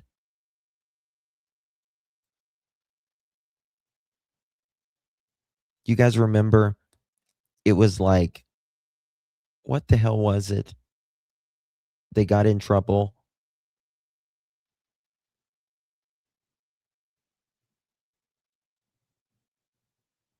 It wasn't Zach, was it, Richui? There we go. That was it. That was it. And Luke's got the charges for the distributing.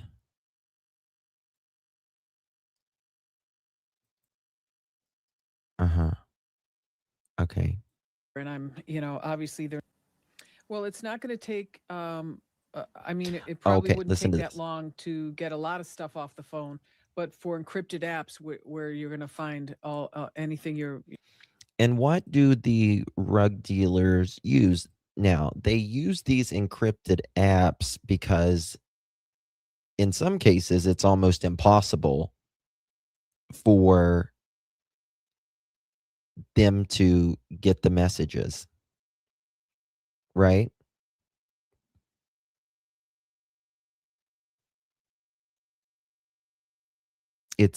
That's what they use. I forget what the apps are called. I can't remember off the top of my head. Some of you guys will know in chat. I can't think of it. But they use these apps to talk. You really want to see, that's going to take a lot longer. And I'm, obviously they're not cooperating, or it all would have been extracted already. A lot of people Signal have is been one. talking about these two raids that we've watched, and that those who were hooked up in those raids and detained and then released, and if they're innocent, they it's actionable, that they could sue the department. It's really, really hard to sue the government. It's really hard to sue the police. But I am sort of curious about the mother of this guy, because now my source says this is his mother in the house. She's pulled out of her house. She's taken, according to New York Times, to the neighbor, where the FBI agents say, could you just look after her for a while we raid her house? Does she have a case, given that she's not the person, she's not the target? No, but she son lives was in the target, house. Yeah. If they have a warrant for the house, they've got a warrant for the house. Yep. It happens all the time. We would have a warrant for, like, a drug warrant, and it's for let's say one guy named John, and he lives there with 3 or 4 other people. We're looking for narcotics. We're looking for narcotics that we can tie directly to John, and where we ask questions of those people that live there when we find stuff. Who does this belong to? Who has dominion and control over this particular room? Or is this his room? Where is his room? All that kind of stuff. And we're able to search the whole house, but we want to be able to tie whatever evidence we find to the offender that we're looking at. Even if he doesn't live there. So he doesn't live, the son doesn't live there? I'm not sure. I'm just He curious. lives there. If he doesn't live there, they still have that same. He lives there. He lives there because his mom wrote in a letter her son needs to help her out. She's aging and all that stuff. Full right to raid the house if he spends time there. He must be spending the night there, and so he stays there. And they had to bed him down in that location. There had to be a number of different data points. Remember, they were sailing. And listen to what she says here. Had to bed him down in that location. There had to be a number of different data points to tie him to that location, and they oftentimes they'll have to, what we call, bed him down there, meaning we take him there, we follow him there, and we watch his car, and it stays there until, let's say, 11:30 or 12 at night. And then you either sit on it all night, or you come back the next morning at 5 and the car is still there. You've now bedded that guy down in that location. Interesting. What do you make of the whole use of privacy shields, given that my source said it wasn't about a body? They didn't see a body through the windows. They just wanted to open the hatch, get a good look at what was in the back of the silver Range Rover, and just knew that there were just a lot of prying eyes with camera lenses nearby, and they put those privacy. I think it could have been, maybe, you never know what was in there, right? Okay. Now, moving on here, right? Luke takes on different looks, right? He's got a lot of different looks. Okay. Let me find it where we're going next. Okay, let me exit out of some of these. Bear with me, guys, 1 second as I pull this up. Okay.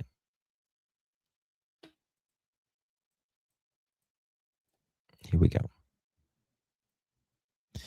This was Brianna Whitney, and this was March 2nd when she was releasing her interview. I still believe Luke Daly is the abductor, yeah, to this day, many people online still believe Luke Daly is the abductor, is the person seen in that surveillance footage from Nancy Guthrie's home, or believe that he's involved in the case. And it wasn't just Luke who was detained that night. His name posted everywhere now for weeks. It was also his mom's. Both of them have been released, and now they've sat down with me in interviews today to talk about how they were questioned by FBI agents and sheriff's deputies in this investigation. To understand this, I want to take you back to the night that this all unfolded. It was a dual SWAT operation back on the night of February 13th. While Luke Daly was detained outside Culver's with his Range Rover searched and towed away, his mom, Mary Chapman Daly, was. Hold on. While Luke Daly was detained outside Culver's with his Range Rover searched and towed away, his mom, Mary Chapman Daly, was detained at their home not far from Nancy Guthrie's while agents searched inside. Both Luke Daly and Mary tell me they weren't given a lot of answers as to why they were being investigated while sitting in the back of police cars for hours. For Luke, despite getting released that same Raw Hat, thank you for your gift, honey. Do appreciate you. Thank you very much, my friend. Very kind of you. night and telling me he has gotten his Range Rover back, many online still believe he matches the physical description of the abductor on that surveillance video and suspect he may be involved in her disappearance. He says he is not, but he says mystery still lies in what evidence led detectives to Luke at all. Did they tell you what led them to you? I mean, something made them believe they needed to talk to you about it. What was that? I asked them. They didn't tell me any information about that. Now he says, again, him and Carlos both say, they didn't tell me any information about that. They didn't show you any search warrants or anything, but they told Ashley Banfield. Come on, guys. Come on. The source told Ashley why, but they didn't tell Luke and Carlos. But they talked to them for hours and took their search warrants. Come on. And I have thought of any type of reason why they could have come after me. He's nervous as shit. But there's nothing, and I think that's why they didn't tell me.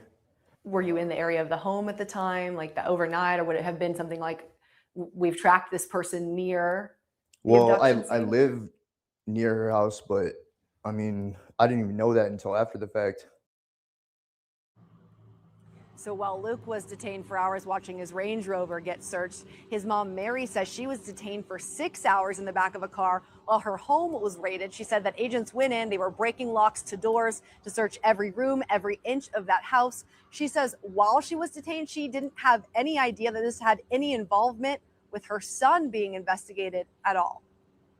So when they detained you, did you know that this was related to also them investigating Luke? No. You had no idea? No, I wasn't thinking this was about Luke.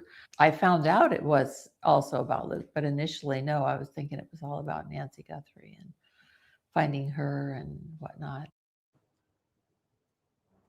Now, Luke says many online have posted about his criminal past. He says he struggled with drugs and knows his past is open record, but says he has worked to turn his life around, and those past charges have nothing to do with this case at all. Luke told me he's had a hard time going out in public since all of this with the scrutiny. Meanwhile, Mary says she was so uncomfortable in her home and in the neighborhood after her home was raided. She's actually been staying with family up in Phoenix this entire time until today. She just came back home to Tucson. She says she's thankful to be back, but obviously still very upset over all of this, and says both her and Luke have been praying daily for Nancy Guthrie's safe return, praying for the Guthrie family. But they say they are adamant they have nothing to do with this. They hope the actual abductor is arrested and faces those consequences. If you want to watch our full interviews with Luke and Mary Daly, they are up online now. Reporting live in Tucson tonight, Brianna Good question. Whitney for Arizona's Family. I can't imagine how frustrating that must be because there's a ton of speculation that's going around on. Mm-hmm. Now, Skipley Law Firm put out this statement from Chris Skipley of the law firm Skipley Law can confirm that Luke Daly was the subject of 2 search warrants issued and served on February 13, 2026. Mr. Daly and his mother were both detained by law enforcement while the search warrants were being executed. Neither Mr. Daly nor his mother were arrested in connection to this case or any other. Mr. Daly, his law has no link whatsoever to Nancy Guthrie and has no information related to her kidnapping. Like the entire Tucson community, both Mr. Daly and his mother are hopeful that Nancy will be returned to her family unharmed. Okay. But some search warrants there, you know. Okay. Now, let me show you from the past of Mr. Daly. What did I do with it? Give me a second here.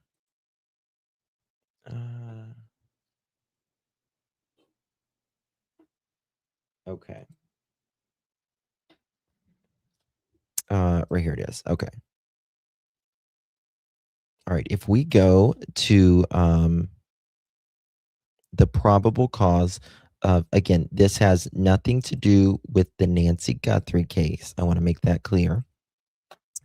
But on 3/19/2025, deputies responded to 2300 West Ina Road, reference a female in a white passenger car that was passed out in the driver's seat.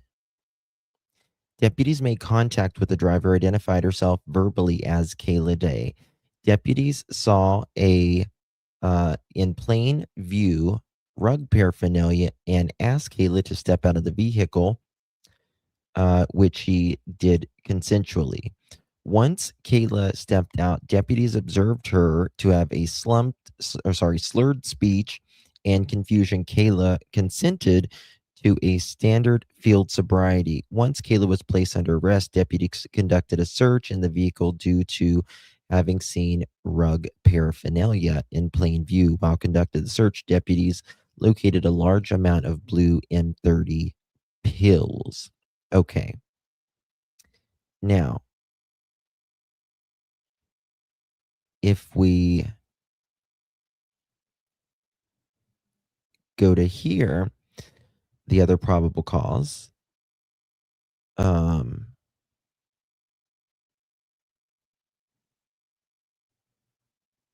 me find it here. This is another one. A search vehicle located a black. Okay. This was, I think, in May. No, wait, which one was this? Let me find it.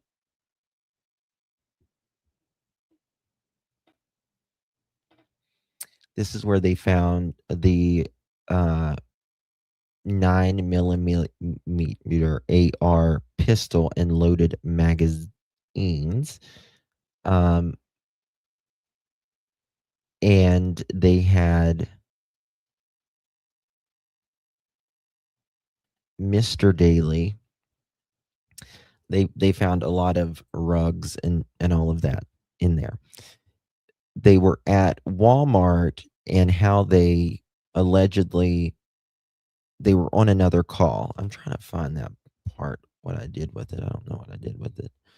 But anyway, they were on another call, and they noticed that they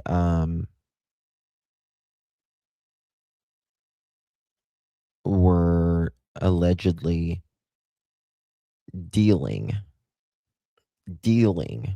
and again, to have money, yeah,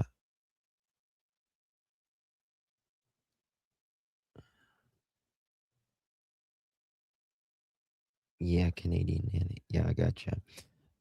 So I think, in my opinion, there's dealing there. Just my opinion, you know, how you pay for a Range Rover. You know what I mean? Okay, moving on. Where was that thing? It's annoying me. Oh, maybe here it is.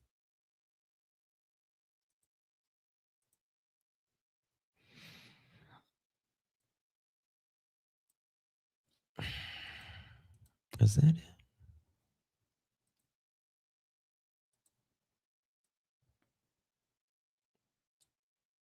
I don't know what the hell I did with it. Okay.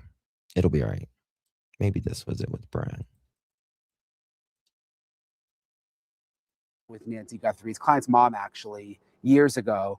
So this is my conversation with Luke Daly's lawyer. We were out there, when all of this went down at Luke and Mary's house, and then it kind of blew over. What happened? I mean, can you walk us through what actually happened? Did they just was it a federal search warrant or?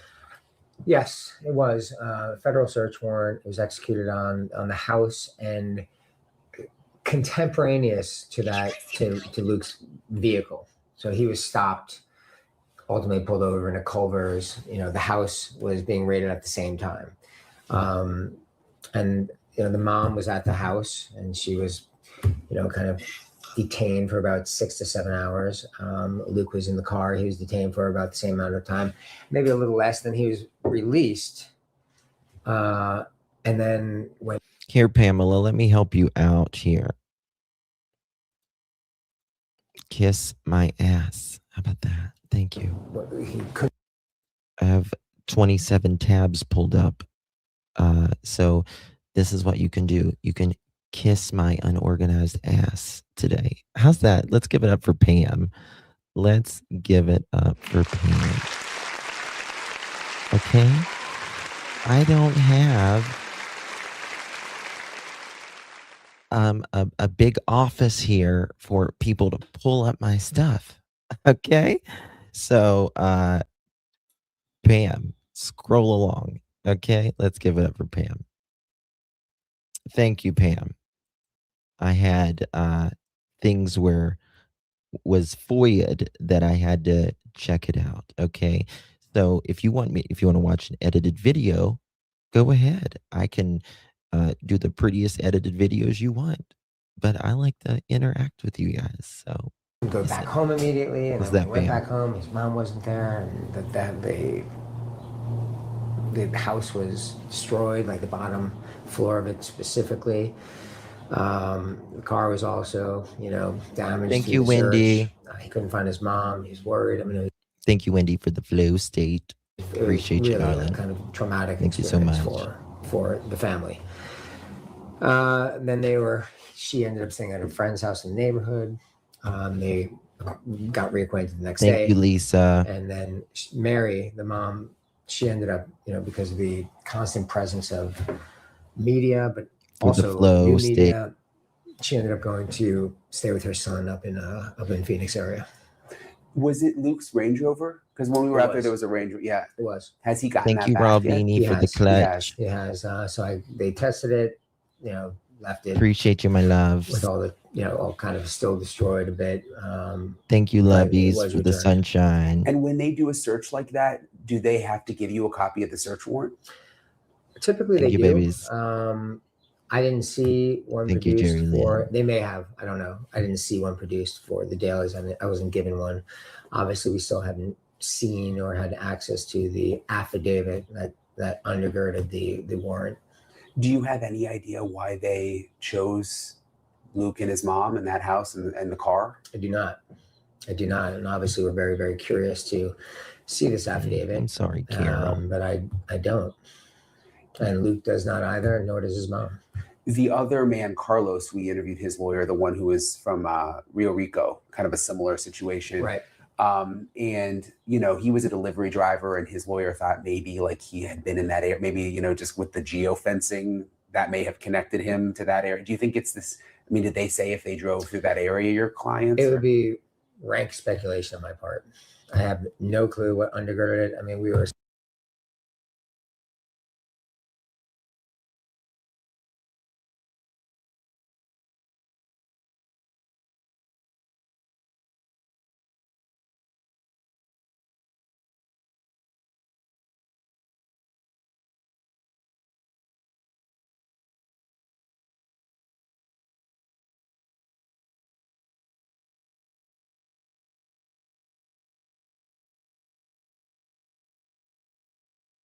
Sorry, I was muted. Sorry.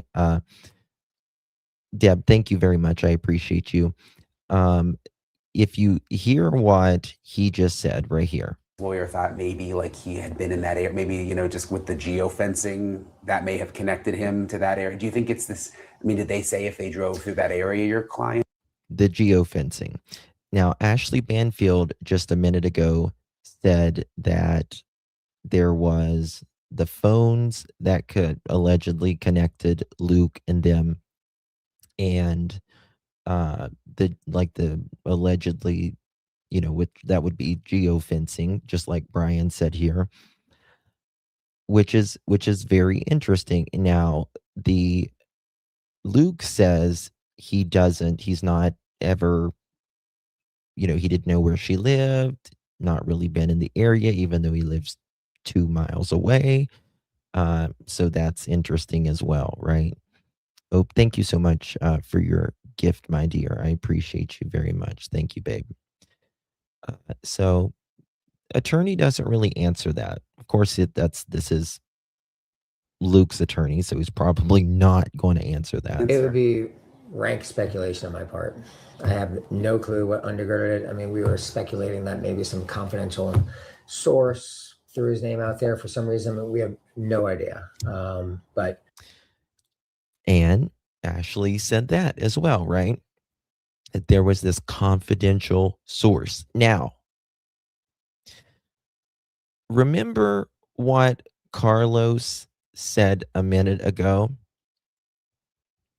When we played that, he said that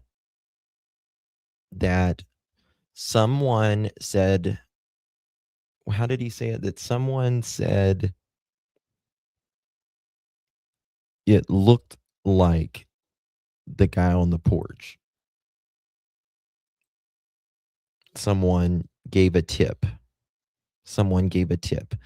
Also, we heard that with Luke as well. Someone gave a tip. So I find that interesting as well, right?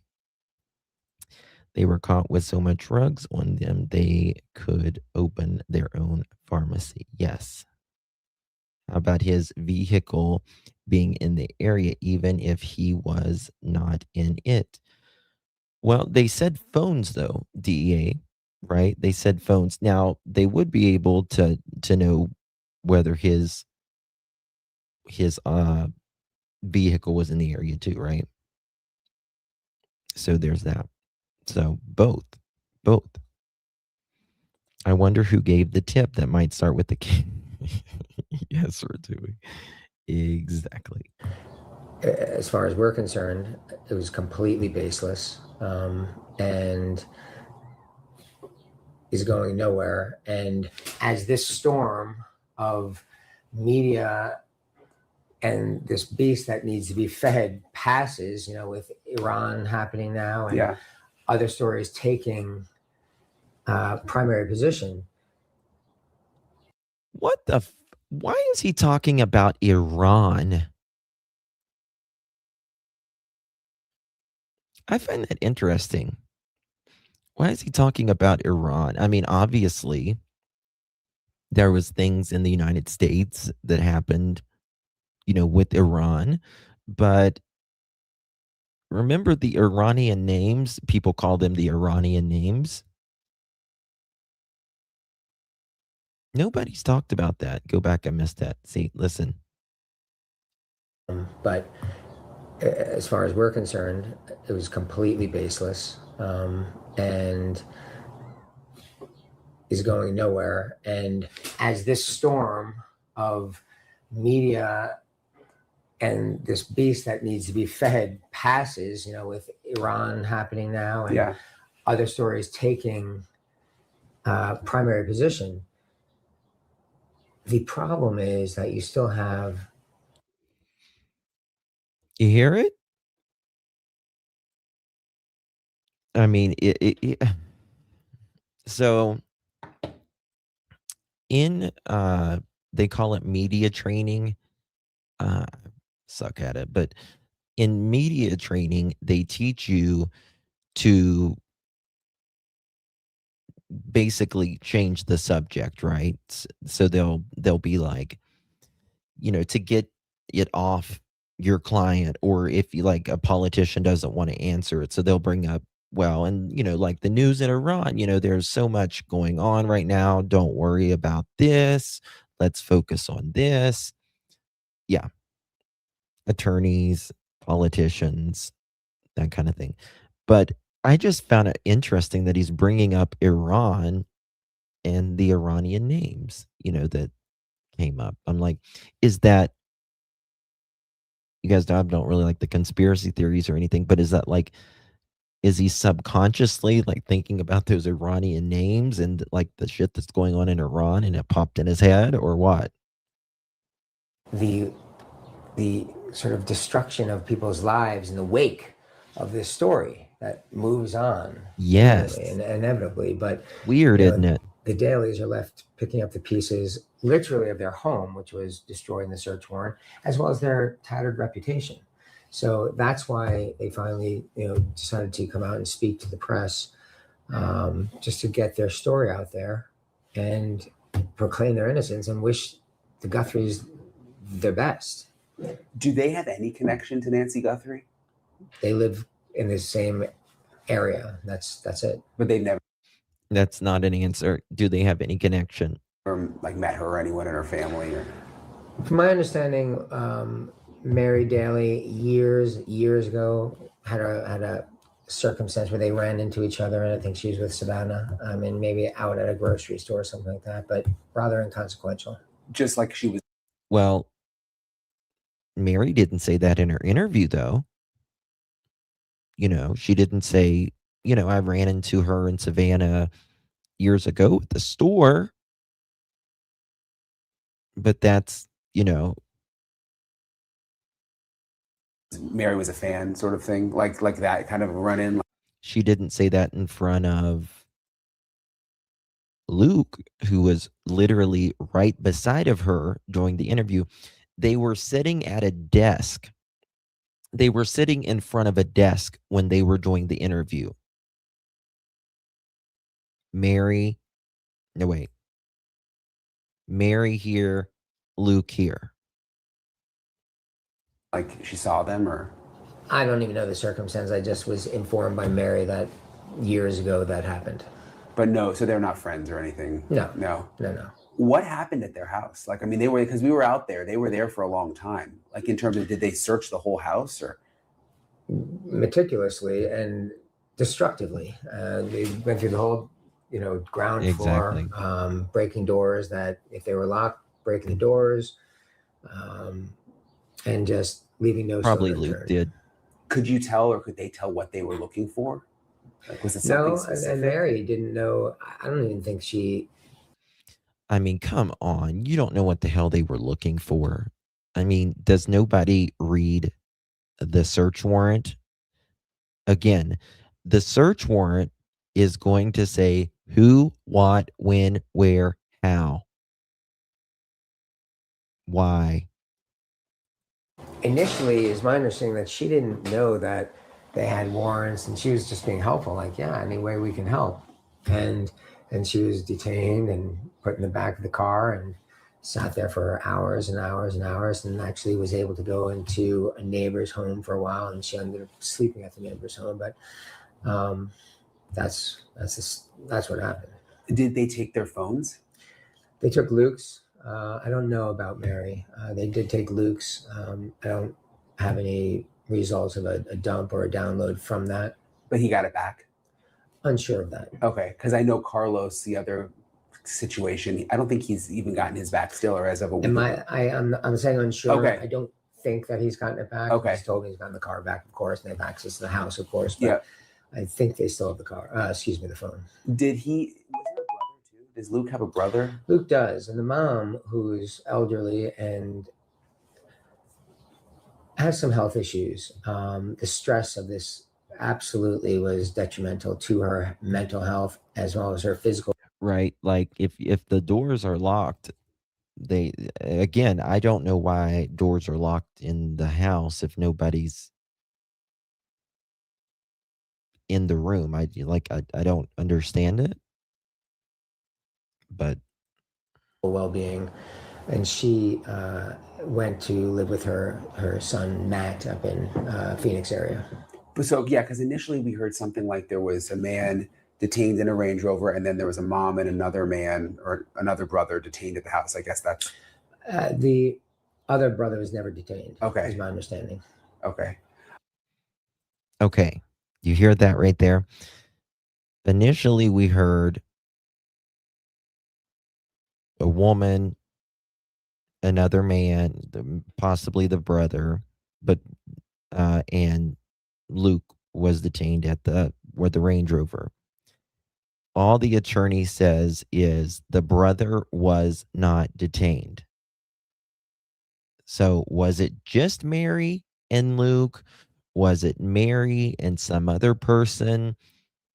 And then Luke detained with his car?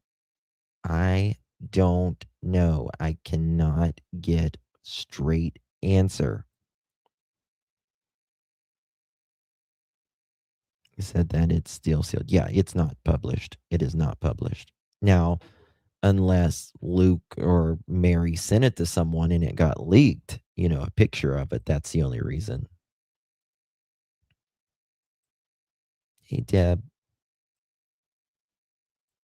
The other guy was one of the former foster persons.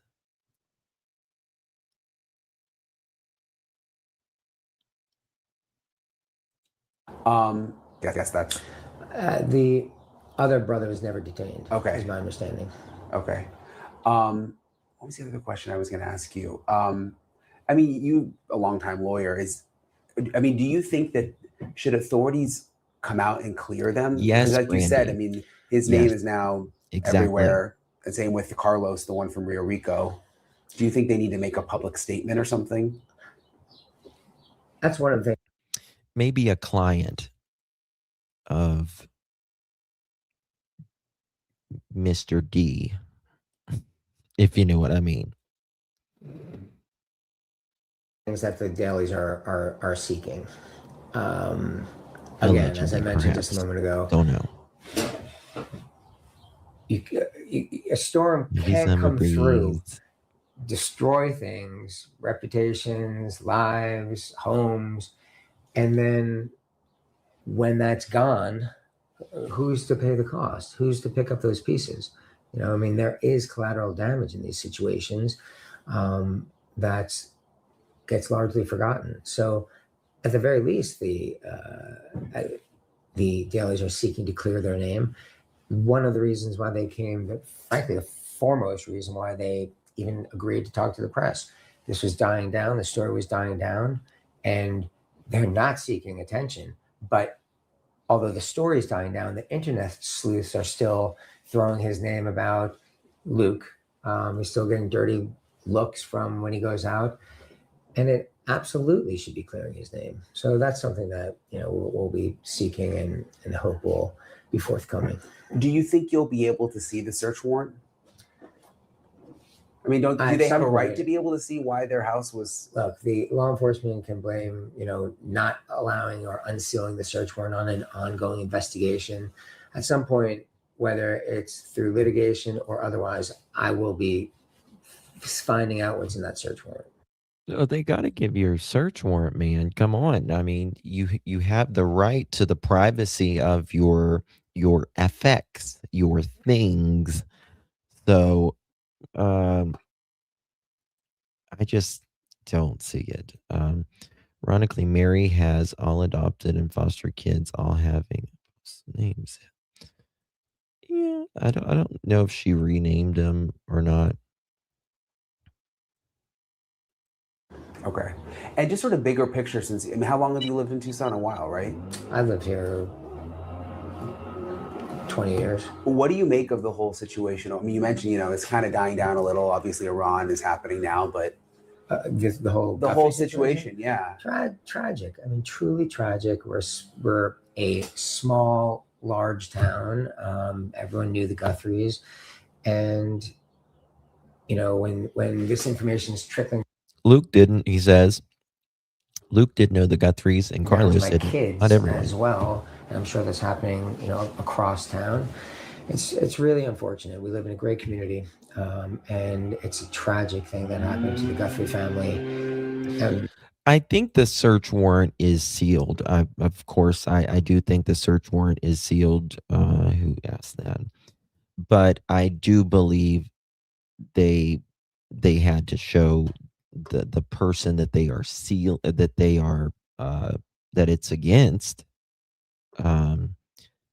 They generally come with well, this is the thing. They have to have that search warrant on premises for them to do that search warrant. Like they got to come with it. my clients are praying for them. I'm praying for them.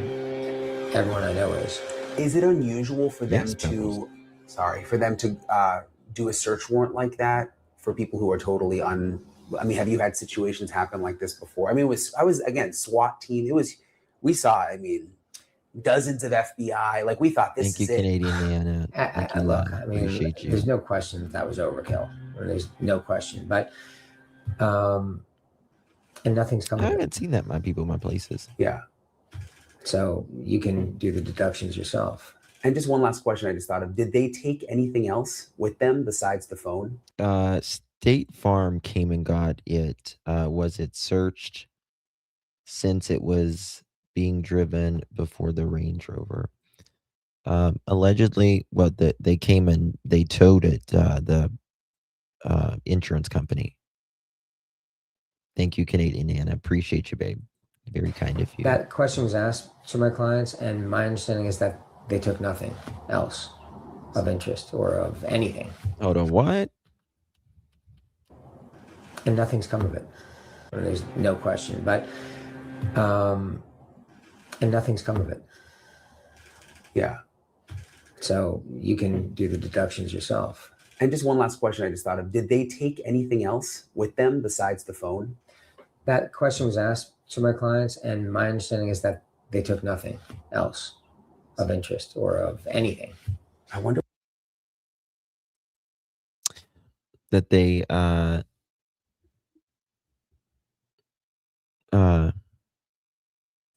which requires warrants. Yes. Yep.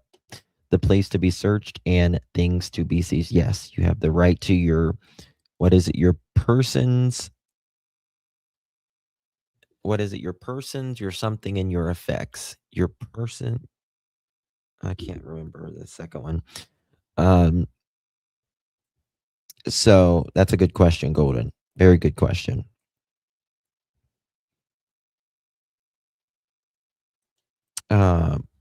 But he says right here, what was what they were looking for. Like what? He says that they just took the phone,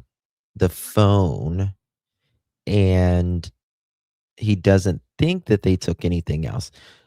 I wish Brian would have asked, did they take your DNA? Did they take your DNA? Because in my opinion, I bet you 99.9999999% that they took the DNA. Thank you, Summer Breeze. Thank you, darling. Appreciate you very much. Thank you for your support, my friend, and thank you for those kind words. Thank you for being a member as well, my dear. Thank you so much, love. The Fourth Amendment doesn't require the judge to release the details of why the exact probable cause was. They can be generic. Well,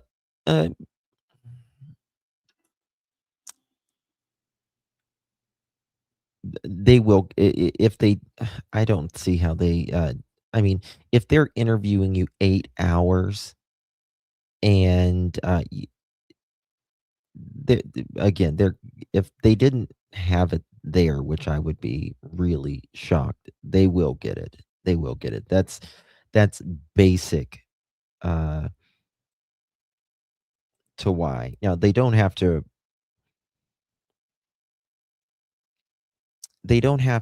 release they don't have to release the everything, right? But if they're there to get something, they have to give some information of how it led them there. Not everything, but they've got to be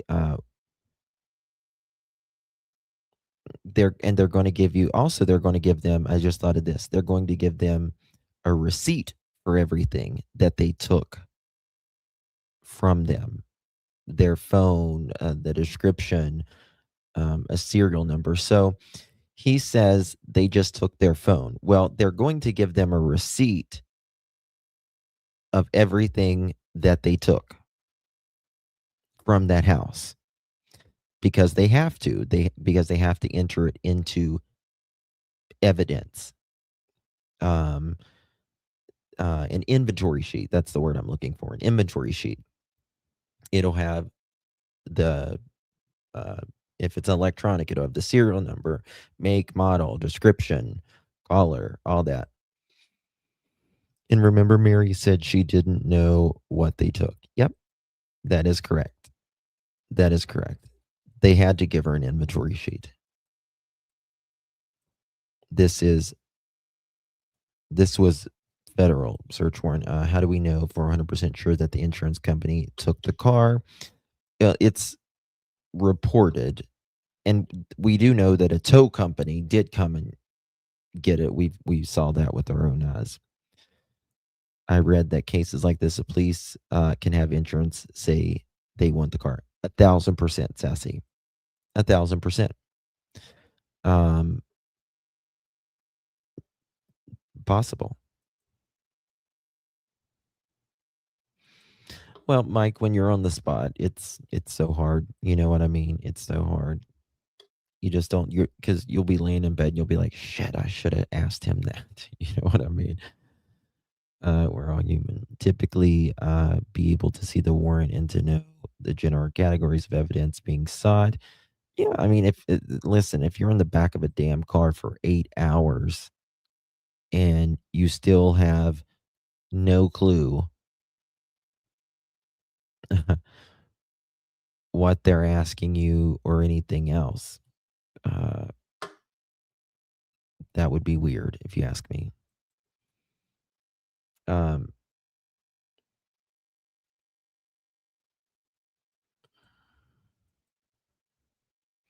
Warrant which lists the place to be searched and the thing seized. Yeah. I mean, yeah. They don't have to give necessarily the why, but they have to give the what. But I believe they have it, like his attorney has it all right now. Thinking back, they wouldn't have been around. That would have been around the ransom time that they were giving them a deadline. So I'm sure if they believed it was inside, they may not need a warrant.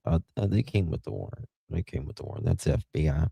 Because even Nano said the U.S. attorney, the judge, and others was asking for it. Can't remember. My brain's fried now. All right, guys. That's going to be me for tonight. We will continue to dig into it. Yeah. They did. Thank you all so much for joining me. Oh, let me thank people who sent stickers before I leave. Here. Give me a second. But I'm digging more into this. If you guys have any information and want to send it to me, you can always send it to me anonymously. It's always anonymous. 307-228-4906 or alljusticeforyou@gmail.com. Thank you so much. Norma, thank you so much, my dear, for the 200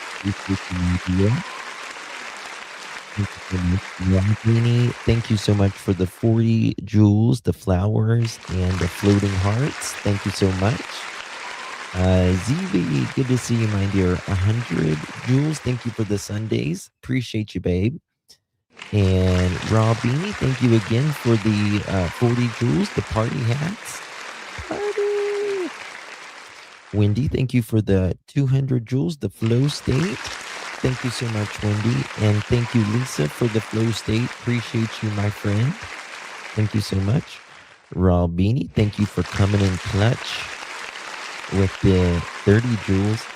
That's so funny. They have a super sticker, or not a super sticker, but the jewels with the clutch, like our name. And Lovely's house, thank you for the 200 jewels. The Sunny, thank you so much, dear. And Hope, thank you for the 200 flow states. Thank you so much, my dear. Appreciate you very, very much. Mama Bear, thank you for the 20 jewels with the party hat. Thank you so much, Mama Bear. Appreciate you. Send piggy pics. Did you send me pictures, Joe? What do you mean piggy pics? What's piggy pics?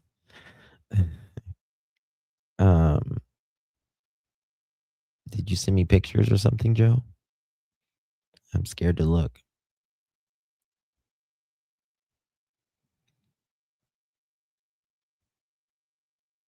What else was that?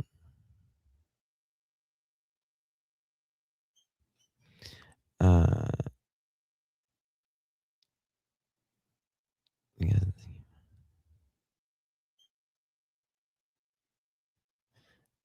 Let's see here. What else was it? Bear with me, guys.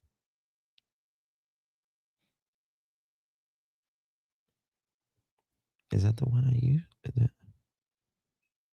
Okay. I think I got it. Okay.